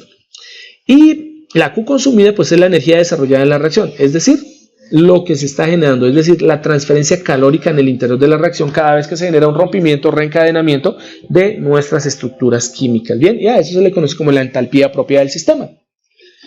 Reemplazando todos los parámetros de la ecuación, es decir, reemplazando Q almacenada, reemplazando Q de la camisa, reemplazando Q generada y reemplazando Q consumida, tenemos una aproximación bien interesante. Con la ecuación anterior tenemos lo siguiente. Volumen multiplicado por la densidad multiplicado por la capacidad calorífica y esto multiplicado por el delta de tiempo, de temperatura, termina siendo igual a U. U es un coeficiente de transferencia total de energía multiplicado por el área de transferencia del reactor multiplicado a su vez por el diferencial térmico, que es ¿qué? Que es la temperatura de la camisa, ¿cierto?, menos la temperatura de la masa del reactante. A esto terminaría siendo pues el Q de la camisa, ¿no? ¿Quién sería el Q generado? El Q generado sería el flujo de calor F multiplicado por la densidad, multiplicado por la capacidad calorífica, se sub P, factor de, bueno, multiplicado por la diferencia entre la temperatura de la entrada menos la temperatura de la mezcla, ¿listo? O de la masa, llamarlo igual, exactamente lo mismo. Y la Q consumida, pues depende específicamente de la velocidad de reacción. Entonces ahí va a aparecer la ecuación de Arrhenius por defecto. Entonces la Q consumida termina siendo igual al volumen multiplicado por un factor delta de H, en donde ese delta de H corresponde a la entalpía. ¿Listo? Entonces el volumen multiplicado por la entalpía del sistema, por el diferencial de entalpía del sistema, y esto multiplicado por la ecuación de Arrhenius, nos va a dar la Q consumida. ¿Bien? ¿Qué tenemos que hacer ahora? Simplemente ajustar todos los parámetros. Recuerden que el delta de T que está a la izquierda de la ecuación se aproxima directamente a un diferencial. Por lo tanto, vamos a reemplazar delta de T por el diferencial de T con respecto al tiempo, ¿no? Y bueno, vamos a hacer unas aproximaciones. Vamos a hacer una relación de factores comunes y ordenamos nuestra ecuación. Pero bueno, en la parte inferior aparecen los elementos, ¿no? La velocidad de reacción R sub A, que es la ecuación de Arrhenius. U, como les decía a ustedes, es un coeficiente de transferencia total del sistema, ¿cierto? De transferencia de calor. A es el área de la transferencia entre el reactor y la camisa, es decir, es el punto donde se realiza el intercambio de calor a nivel de ¿qué? De la pared como tal del reactor. F es el flujo volumétrico de entrada, que eso ya lo conocíamos, ya lo habíamos manejado en balance de masa. Y T sub M es la temperatura de la mezcla o de la masa interna que contiene nuestro reactor, ¿no? Si reemplazamos la velocidad de reacción, el diferencial de temperatura global delta de T por diferencial de T, si reordenamos, tenemos la siguiente ecuación. Volumen multiplicado por la densidad, multiplicado por el calor específico, y esto multiplicado por ahora sí ya aparece el diferencial de T, va a ser igual, ¿cierto?, a esa transferencia global de calor, ¿cierto?, multiplicado por el área de transferencia, multiplicado por la temperatura de la camisa más la temperatura de la mezcla o la masa, más el flujo calórico el flujo de concentración multiplicado por la densidad multiplicado por el calor específico, factor de la temperatura de entrada menos la temperatura de la mezcla, y esto menos el volumen multiplicado por la entalpía multiplicado por R sub A, y R sub A es K sub 0 por C sub A por E a la menos E sobre RT. Reordenando toda la ecuación, tenemos la siguiente.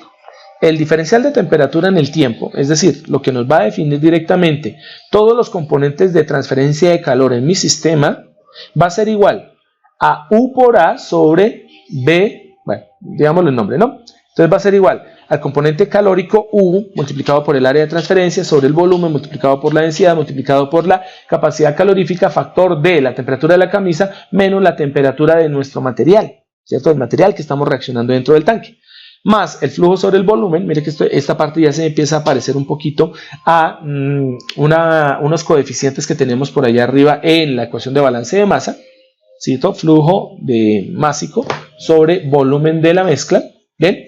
Por la temperatura de entrada menos la temperatura de nuestra reacción menos la entalpía multiplicada por el factor preexponencial multiplicado por la concentración de nuestro reactante sobre la densidad multiplicado por nuestra capacidad calorífica, todo esto multiplicado por el exponencial de menos la energía de activación sobre la constante universal de los gases multiplicada por la temperatura de la mezcla. ¿Listo? Bien, es una ecuación en temperaturas. Bien, y si ustedes observan, vamos a devolvernos un poquito, miren que para la ecuación de balance de masa, acá está, para la ecuación de balance de masa, miren que nosotros tenemos el diferencial de la concentración. Por aquí tenemos la concentración C sub A sin diferencial. Eso quiere decir que tenemos directamente una ecuación de balance de masa, pero observen dónde está la temperatura, mírenla. La temperatura T sub T está aquí en la ecuación de Arrhenius. La ecuación de Arrhenius la aportó directamente a la ecuación de balance de masa. Entonces, ¿qué significa? Esto es parecido a la ecuación que manejamos el día martes, ¿no? En donde decíamos, espérame, 5. Claro, la temperatura de la pared aparecía en una ecuación en forma diferencial, pero también tiene que aparecer en la otra ecuación. Es decir, se empiezan en las dos ecuaciones que obtuvimos, ¿cierto?, a interrelacionar los elementos, ¿cierto?, que están ahí como variables del sistema. En el sistema o en el ejercicio que hicimos el día martes, los elementos que se interrelacionaban era T sub omega, la temperatura de la pared, ¿cierto?, y la temperatura de la habitación T sub R. Y aparecían ambos elementos en las ecuaciones. Entonces miren que aquí aparece la concentración y aparece la temperatura, ¿no? Y acá, a ver que esto está demorando.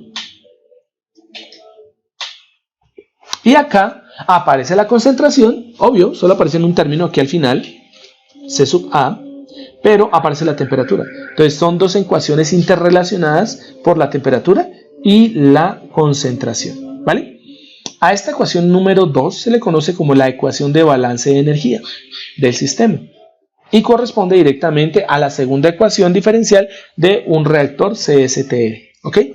Bueno, para el ejemplo de la simulación, esta no la vamos a poner a simular a ustedes, ¿bien? La idea básica es darle valores a los coeficientes. Obviamente que esto pertenece a un proceso químico, ¿vale? Es un proceso químico ya demostrado, por lo tanto, para el diseño del reactor, para el diseño del modelo del reactor CSTR, se definen algunos parámetros. Entre eso, pues el flujo másico, miren las unidades, cómo se dan, miren que el flujo másico es m al cubo, ¿cierto? Por minutos a la menos 1, eso significa m al cubo sobre minuto, y esto, pues bueno, las unidades están dadas en minuto, ¿no?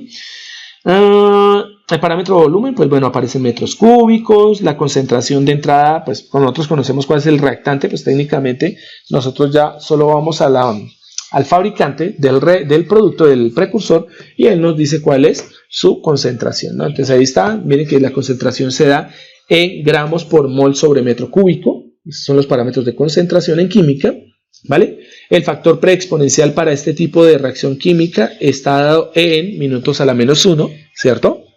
La energía de activación también está definida para el tipo de reacción química de ejemplo, que está en joule por gramo sobre mol.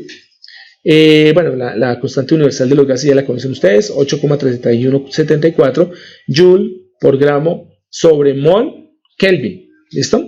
Esas son las unidades como tal de la constante universal de los gases, ¿vale? La temperatura de entrada se asume que es de 295.22, que es aproximadamente la temperatura ambiente promedio.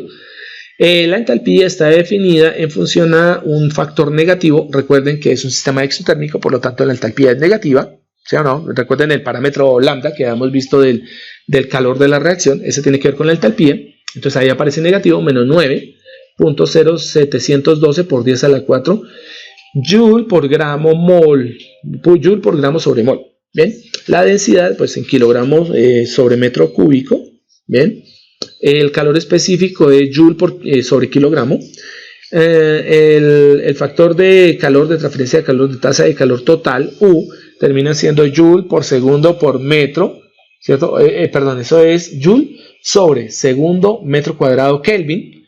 Y por último, el área de transferencia de la camisa, pues corresponde al borde de nuestro tanque, pues está definido en metro al cuadrado, ¿ok? Con esos parámetros lo que hacemos es colocarlos en las ecuaciones de balance de masa y en esta ecuación de balance de energía y lo pasamos a la simulación y directamente en la simulación podemos obtener eso que ustedes observan. Lo más interesante de todo este asunto es que como ustedes son tan detallistas, se dieron cuenta desde un principio que la simulación está hecha en MATLAB, está hecha en Simulink, si ustedes se dan cuenta, ¿vale? ¿Y esto se debe a qué? Esto se debe a que este sistema como tal, o más bien este modelo de reacción del reactor viene directamente de un artículo científico. Entonces, ¿para qué? ¿O por qué? Porque es que resulta que para poder tomar el ejemplo, los artículos científicos, un artículo normalmente tiene que utilizar algún tipo de experimentación para poder determinar las constantes, algunas de esas constantes. Por lo tanto, es mucho más fácil sacar unas constantes reales de un artículo científico que ir a buscarlas en un libro en donde las toman como ejemplo. Por eso, teniendo en cuenta eso, ellos, los autores de este artículo, ¿cierto? Ellos directamente lo que tomaron fue la simulación en MATLAB. Por eso ustedes la pueden observar ahí en MATLAB. ¿Ok? Me voy a bajar un poquitico por acá, porque en la parte final aparece, permítame 5 segundos, a ver. Está un poquito lento este computador. En la parte final aparece cuál es el documento. Es de unos personajes de la Universidad Nacional.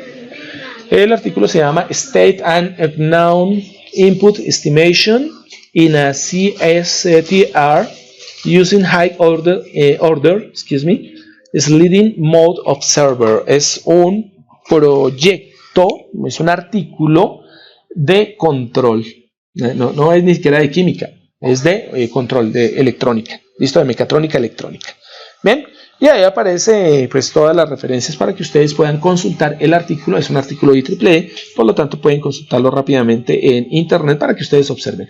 La pregunta del millón es, ¿pero ellos hicieron todo el modelo que usted hizo, ingeniero? Resulta que no.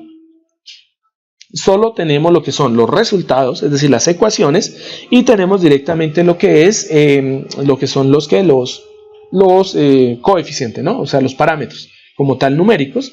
Y con eso pues observamos a ver si nuestro modelo quedó bien y nos dimos cuenta que sí, que el modelito quedó bastante bien, por cierto.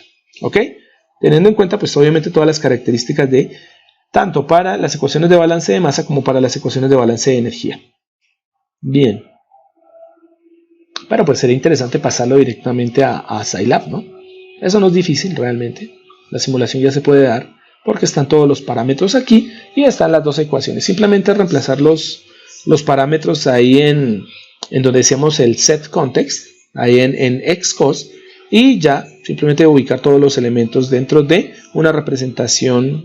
Ahí pueden representarlo directamente con la ecuación diferencial. Pregunta del millón, profe, ¿podríamos aplicar transformada de Laplace para encontrar una función de transferencia? No porque el sistema es no lineal, ¿no? Se dan cuenta por el exponencial, ¿no? Por ese solo exponencial, este sistema es no lineal, entonces por lo tanto no se puede pasar a función de transferencia. Tiene que ser trabajado directamente con las ecuaciones diferenciales, ¿vale? De por sí no se puede linealizar además. Bueno, en el caso de los reactores continuos, ¿cierto? De flujo continuo, se presentan diferentes formas de poder operar estos reactores CSTR. El primer caso es el reactor CSTR, en donde solo se utiliza un reactante, es decir, solo tenemos un elemento de entrada, un elemento químico de entrada, y por efecto de la agitación y el calor vamos a obtener un producto, ¿no? Un cambio como tal en alguna propiedad química o física de este elemento. pero solo se introduce 1. Y vamos a suponer que es irreversible. Entonces, ¿cómo sería como tal el modelo, o más bien las ecuaciones de velocidad de reacción para este sistema? Siendo la reacción irreversible de tipo exotérmico de primer orden, entonces tenemos la siguiente condición. De el reactante A vamos a obtener el producto B y no se puede revertir. ¿Listo? Por lo tanto, la velocidad de reacción ya la habíamos definido en algún momento. Dijimos que era igual a la constante, ¿cierto? Que esa constante es una constante de velocidad K sub T. Ahí no pusimos el T, pero se supone que ustedes saben que es dependiente de la temperatura. K dependiente de la temperatura multiplicado por la concentración del reactante de entrada A. Reemplazamos esa K directamente por la ecuación de Arrhenius. Es la ecuación de Arrhenius la que define que la velocidad de reacción R de este sistema irreversible con único reactante va a ser igual a C sub A, la concentración del reactante A, multiplicado por el factor preexponencial E por E a la menos E sobre R por T sub R, ¿no? La E mayúscula, recuerden, es la energía de activación, la R la constante universal de los gases y la T corresponde a la temperatura de la reacción, ¿no? Ahí es donde está todo. Ahí está la temperatura del reactor, R, aparece el valor de R, ¿listo? Aparece la energía de activación, el factor preexponencial, aunque miren que por ejemplo, lo están trabajando en segundos, el factor preexponencial está en el inverso de segundo. En el modelo anterior está en minutos, ¿no? Entonces, eso es simplemente aplicar un cambio ahí. Y bueno, el balance de masa total en kilogramos sobre segundo termina siendo igual a la densidad multiplicado por el flujo, y esto termina siendo igual a la densidad final por el flujo final. Ese P sub 0, bueno, ese ρ sub 0 por F sub 0 corresponde. La densidad inicial multiplicado por el flujo másico inicial termina siendo igual a la densidad final multiplicado por el flujo másico final. Y como el balance de masa, la masa no se puede perder, es única, lo que entró del reactante sale como producto, entonces esta igualdad aplica, ¿ok? De esa manera, nosotros podemos encontrar la siguiente relación. El balance del componente A o del reactante A, que se da en kilomol de reactante A sobre segundo, se define entonces como el flujo másico inicial multiplicado por la concentración del reactante inicial va a ser igual al flujo másico final o el flujo másico de la reacción multiplicado por la concentración del reactante A más ese V multiplicado por la reacción, en donde V corresponde pues obviamente al volumen, ¿no? El volumen dentro del reactor multiplicado por la velocidad de reacción. Y pues la velocidad de reacción es K por C sub A. Y K, pues ya saben ustedes que es K sub 0 por E a la menos E sobre R por T. ¿Ok? Entonces, pues, ahí aparecen ya unas ecuaciones de balance para el CSTR de único reactante irreversible. ¿Listo? Entonces, teniendo en cuenta eso, pues simplemente hacemos los reemplazos respectivos de las ecuaciones y obtenemos el balance de energía en el reactor en joules sobre segundos. Y entonces nos dice simplemente la densidad de la corriente de alimentación, o sea, la densidad de entrada, de lo que sería el flujo de entrada, multiplicado por el calor específico de entrada, y esto multiplicado por el caudal de alimentación. Bueno, el caudal de alimentación es el flujo másico, multiplicado por la temperatura de entrada de nuestro reactante, termina siendo igual a nuestra densidad de flujo del producto o de salida, multiplicado por el calor específico de la mezcla, que sigue siendo exactamente la misma, tanto la entrada como la salida, multiplicado por el flujo másico de salida, es decir, el flujo de salida, ¿listo? El caudal de salida, multiplicado por la temperatura de la reacción. La temperatura de la reacción termina siendo al final la temperatura del producto, más el lambda. Recuerden lambda, ¿qué era? Lambda era el calor de la reacción. Miren que acá en este caso lo reemplazaríamos por menos si fuese exotérmico, ¿no? Pero como aquí no estamos suponiendo ningún tipo de elemento, bueno, aquí lo estamos suponiendo exotérmico, ¿no? Endotérmico, perdón. Multiplicado por B sub R, B sub R corresponde al volumen, ¿cierto? Al volumen o a la función volumétrica, a la función de volumen, multiplicado por la reacción o la velocidad, perdón, de reacción, y esto más el flujo de calor que se pierde directamente entre el reactor y la camisa para el SSTR, el CSTR, perdón. ¿Listo? Y ya. Bueno, a la derecha están todos los valores, ¿no? Están todos los elementos que significa cada elemento, cada cosa, y están sus unidades, ¿no? Bien. Tenemos el reactor con refrigeración mediante camisa. Eso quiere decir que aquí va a aparecer nuestra famosa Q.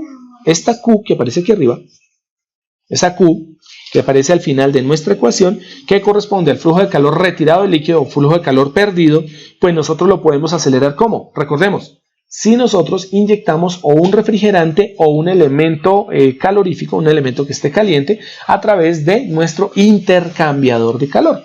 Y ese intercambiador de calor está conectado en la camisa. Por lo tanto, si nosotros asumimos que tenemos refrigeración mediante camisa, vamos a retirar calor, porque para este caso estamos asumiendo un sistema endotérmico. Entonces, vamos a hacer refrigeración. No vamos a inyectar calor, sino vamos a retirar calor. ¿Ok? Por lo tanto, si nosotros lo quisiéramos fuese calentamiento, simplemente invertimos como tal los signos, ¿no? Entonces, en lugar de tener un menos en la ecuación, vamos a poner un más. Bien, si utilizamos un sistema de circulación de agua con camisa, o sea, a través del intercambiador de calor en la camisa está a una temperatura que va a llamarse T sub J, temperatura de jacket, de temperatura de la chaqueta. Ahí lo toman como chaqueta, da igual.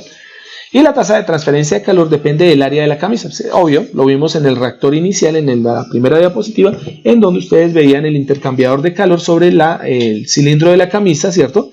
Y pues nosotros podemos cubrir toda el área lateral de nuestro cilindro, de nuestro tanque exterior, o podemos solamente poner una sola parte, una sola región, un pequeño pedacito como tal, ¿no? Entonces, el coeficiente de calor, coeficiente de transferencia de calor general, que es U, esa U que nosotros hemos visto ahorita, y la fuerza de la temperatura diferencial, nos define que Q, recuerden que es el calor que vamos a retirar a través de la camisa, va a ser igual al coeficiente de transferencia de calor general U multiplicado por el área de transferencia de calor entre el reactor y la camisa, y esto multiplicado por la diferencia de temperaturas, ¿no? La temperatura de la reacción dentro del reactor menos la temperatura de la camisa, ¿ok? Bueno, el área de transferencia de calor de la camisa lo calculan como pi por D por L, ¿no? Pi, pues, multiplicado por el diámetro como tal de la camisa, no del reactor interno, sino de la camisa, multiplicado por la longitud de nuestro intercambiador de calor, ¿no? Que sería, pues, técnicamente la longitud del reactor. El consumo del medio refrigerante se calcula a partir de un balance energético. Ya, como el medio refrigerante es agua para nuestro caso, pero podríamos utilizar un gas, ¿cierto? O podríamos utilizar un líquido enfriado. Entonces tenemos una dependencia con respecto a la temperatura de dicho elemento refrigerante. Por lo tanto, la condición de balance se va a dar en funciones directamente a esa temperatura del medio refrigerante. ¿Ven? O sea, dependemos de si vamos a enfriar con agua normal, si vamos a enfriar de pronto con un refrigerante como un fluorocarbono, por ejemplo. ¿Ven? Tetrafluorocarbono, por ejemplo. Entonces, vamos a tener la siguiente ecuación, ¿no? Nos dice lo siguiente. El flujo de refrigerante en la camisa multiplicado por la densidad de dicho refrigerante dentro de nuestro intercambiador de calor, y esto multiplicado por la capacidad calorífica del refrigerante, miren que todo lo estamos tomando como sub J, y esto multiplicado por la temperatura de ese elemento refrigerante que va a pasar por la camisa, ¿cierto? Va a ser igual a el flujo de refrigerante multiplicado por la densidad del refrigerante multiplicado por la capacidad calorífica del refrigerante, y esto multiplicado por la temperatura de la chaqueta, menos lo que nosotros conocemos como el flujo de calor resultante, ¿no?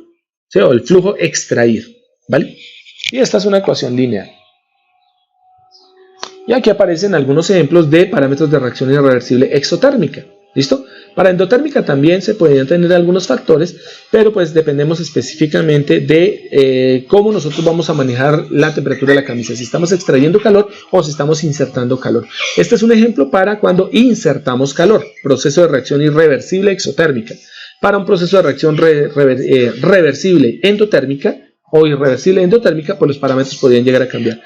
Ojo, porque estos son valores característicos, o sea, no quiere decir que aplique para todos los reactores, esto depende del reactor, pero estos, digamos que para los reactores químicos más convencionales se pueden utilizar como unidades que nos permiten, por ejemplo, hacer simulaciones. Entonces, por si necesitamos de pronto en algún momento determinado algún valor, por ejemplo, una energía de activación para un reactor, entonces nosotros podríamos directamente venir a tomar ese 69,71 por 10 a la 6 joules sobre kilomol, y lo podemos llevar directamente a nuestra simulación.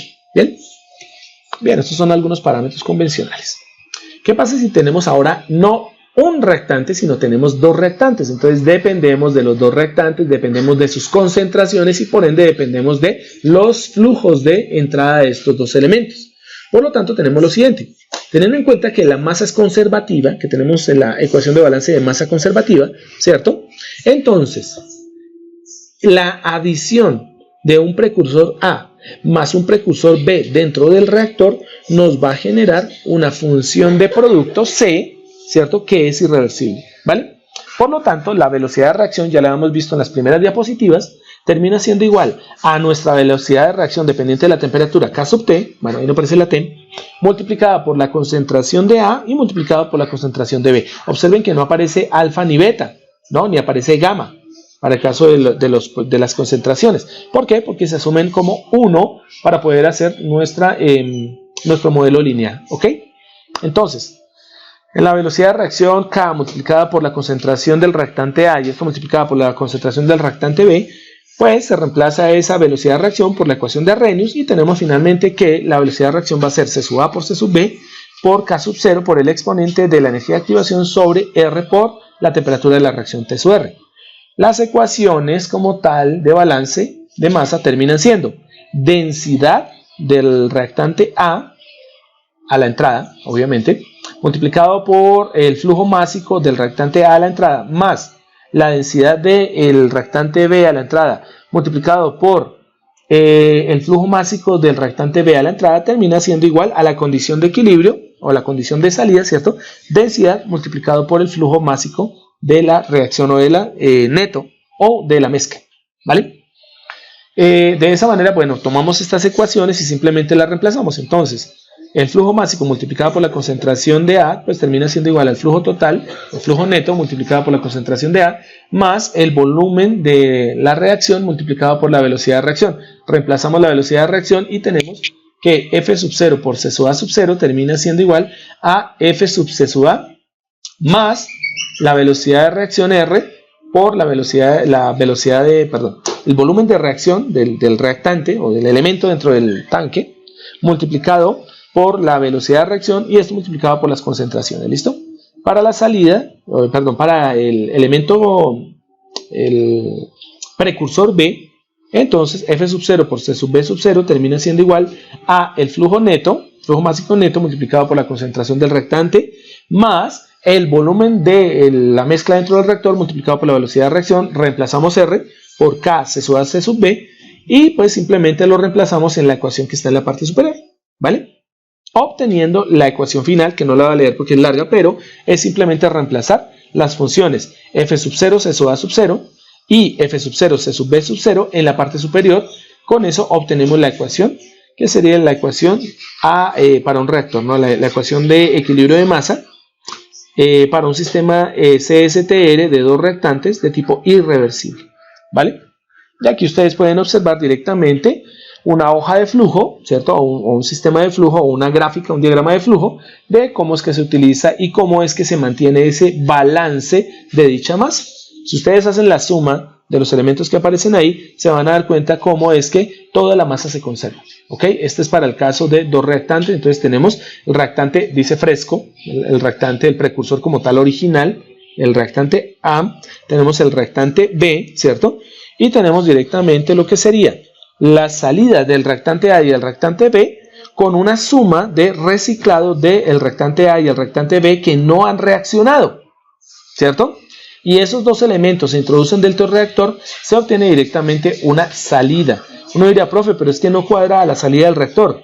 ¿Cómo es posible que 0.05220 kmol sobre segundos sea la suma de 3504 de entrada del reactante A como el reactante B? ¿Listo? Tienen que observar muy bien que a la salida de este sistema tienen un recicle en A, después pasa por un sistema de filtro, que obtiene o que extrae 0.3504 kmol sobre segundos y esto se genera después o no se genera como tal el producto C con una tasa de salida de 0.01788 kmol segundo, pero a partir de ese punto retorna 0.01716 kmol segundos. Bien, hagan directamente esa cartilla y se dan cuenta que existe un balance de masa para un sistema de reacción, un reactor de dos reactantes con recicle, ¿cierto? Con reobtención, con reciclado de elementos que no han reaccionado, con el elemento reactante A y B que no han reaccionado. ¿Listo?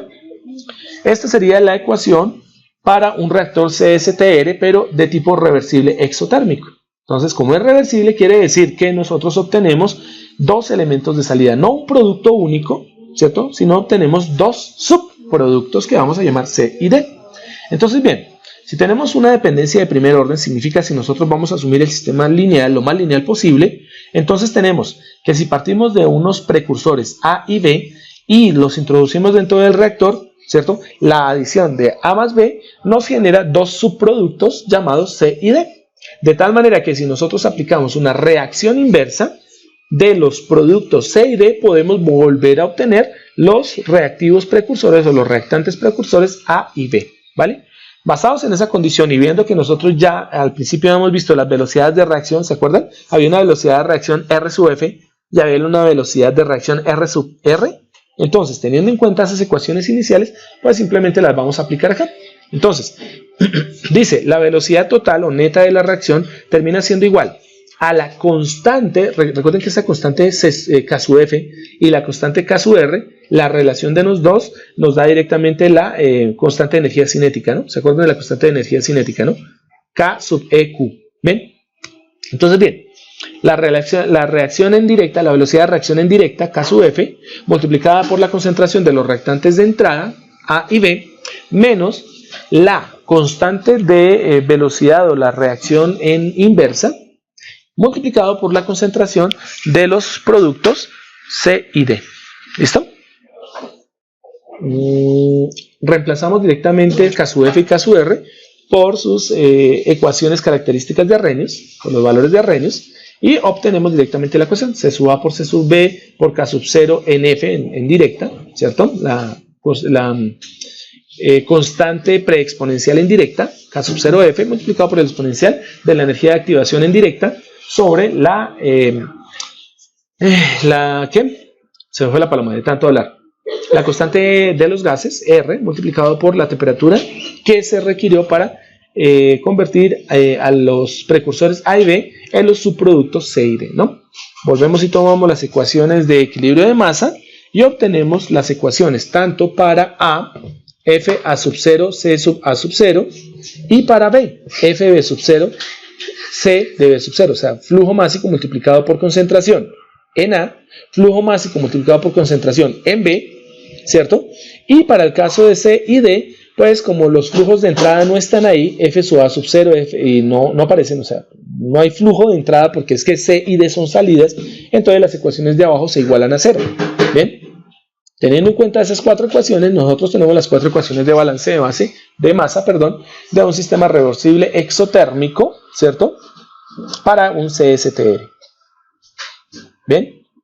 Y este sería para reacciones consecutivas. Estamos hablando de un sistema multifásico. ¿Bien? El reactor, y ojo esto porque dice el diseño del reactor. Y aquí es bien importante porque para diseñar este reactor, pues debo tener en cuenta también que estos elementos los tengo que capturar de alguna manera. Eso significa mediante sensores, ¿cierto? Se vuelve más desafiante, bueno, eso es un aporte que hace nuestra bibliografía, ¿no? Cuando se deben considerar tanto el rendimiento como la conversión. ¿Qué es la conversión? La obtención del producto final. ¿Qué es el rendimiento? ¿Qué tanta cantidad de materia realmente reaccionó y se convirtió en producto? ¿Y cuál de ellas nos tocó devolver al reactor, reciclar en el reactor para volverla a reaccionar? Entonces ahí vamos a tener una dependencia y el sistema se vuelve no lineal. ¿Bien? Sin embargo, si nosotros tenemos en cuenta reacciones irreversibles consecutivas, ¿cierto? Entonces, la conversión de ese reactivo A se va a definir como aparece. Si los precursores A más B nos entregan un producto C y después nosotros mezclamos, miren por eso se llama reacción consecutiva. Nosotros tomamos dos precursores A más B y obtenemos un subproducto C. Y después tomamos el subproducto C y volvemos y le mezclamos B, es decir, aumentamos un poco la concentración de B en una segunda etapa de reacción, entonces obtenemos el material D. ¿Listo? Por lo tanto, aquí se define en este sistema de dos fases, ¿bien? La conversión de A, que nos dice simplemente el número de moles o la cantidad de moles de entrada A menos la cantidad de moles de salida A del reactor sobre el número de moles de entrada nos define la tasa de conversión de A. Miren que eso que está ahí, ¿qué es? Es eficiencia, ¿cierto? Definen la eficiencia de la conversión del reactante o del reactivo, lo llaman acá, A. Por lo tanto, se puede definir el rendimiento o llamado selectividad química o selectividad de la reacción, ¿listo? Del producto deseado C. Entonces, el rendimiento 1 dependerá directamente de ¿qué? De las moles del subproducto C producidos por cada unidad mol de A insertados en el reactor. Y un segundo rendimiento, ¿cuál es? La cantidad, es decir, las moles de C producidos, es decir, del subproducto C que se obtuvieron, sobre los molos de la cantidad molar del precursor A que ha reaccionado efectivamente. Entonces, mire que el rendimiento 1 siempre terminará siendo mayor que el rendimiento 2, porque en el rendimiento 1 se tiene en cuenta es la cantidad de material total que se introdujo, mientras que en el rendimiento 2 solamente se habla de la cantidad de material A que reaccionó. Entonces, si todo reaccionó, si todo el material A reaccionó, entonces el rendimiento 1 tiene que ser igual al rendimiento 2. ¿Bien? Pero si no todo el producto, el elemento o el reactivo de entrada A reaccionó, entonces el rendimiento 1 siempre será mayor que el rendimiento 2. Entonces eso se va a dar porcentualmente y ahí es donde se define el rendimiento de la conversión, el movimiento de la reacción química. ¿Ok? Y bueno, ahí aparecen las dos velocidades de producción, tanto de C como de D, directamente tomando ¿qué? Las ecuaciones de Arrhenius y tomando directamente los factores de conversión. De conversión no, los factores de concentración. ¿Ven? Que son ecuaciones que habíamos manejado bastante. ¿Ok? Bueno, entonces se van a tener para este caso 4 ecuaciones igualmente por cada elemento de reacción. A, B como reactantes precursores, C como subproducto y D como producto final. Y estas son ecuaciones de balance de masa que ya las habíamos visto, ¿no? Una solución de este sistema... Espérame un momento. ¿Qué? No sé, creo que sí. Hola chicos, ¿me están escuchando o no? Creo que alguien me apagó el internet. Chicos, se me fue el internet y parece que estoy hablando. Bueno, aquí acabo de leer un mensaje que dice que sí, que la llamada se cayó. Entonces, bueno, ni modo muchachos, tendrán que ver la grabación entonces posteriormente, ya que continúa de largo y no pude enterarme que se había caído la llamada. Ok, se me cayó el internet. Bueno, el sistema que aparece acá es un sistema de 4 variables en donde, pues ya lo sabemos que por el simple hecho de la inserción de la velocidad de reacción por la ecuación de Arrhenius, pues vamos a tener que el sistema es no lineal, ¿no? Pues por lo tanto, simular estos sistemas de reacción van a ser bastante complejos, ¿ok? Entonces, vamos a tener que podemos utilizar directamente el Dissolve, que utiliza MATLAB, en el caso que queramos utilizar MATLAB, o utilizamos el OD, que utiliza Scilab, para el desarrollo de ecuaciones diferenciales no lineales, ¿vale? Y esto les queda como una especie de investigación a posterior, no la van a hacer en vacaciones, la van a hacer más adelante cuando volvamos. Y es encontrar la sintaxis real y de por sí ejemplos que se puedan utilizar tanto para MATLAB en Dissolve como para Scilab en OD, ¿listo? Estos serían algunas gráficas que se obtendrían directamente, por ejemplo las gráficas de concentración versus la temperatura de la reacción en la parte inferior. Y en la parte superior podemos observar el rendimiento versus la conversión, ¿no? Siempre la conversión va a ser un poco mayor que el rendimiento, ¿vale? Y bueno, de aquí en adelante, bueno, aparecen algunos elementos que trataremos más adelante. Con eso terminamos entonces esta sesión. Les agradezco a todos, me disculpo, no me he dado cuenta que la llamada se había caído, que el internet se había caído. Y nada, finalizamos aquí la grabación. Les deseo una feliz Navidad, que pasen un próspero año nuevo, que descansen muchísimo y nos estamos viendo nuevamente el próximo año en febrero. Estén pendientes de la próxima semana para sus notas, para que las tengan ahí y en caso tal, pues pueden hacer los reclamos pertinentes entre lunes o martes de la próxima semana. Muchas gracias a todos, feliz día.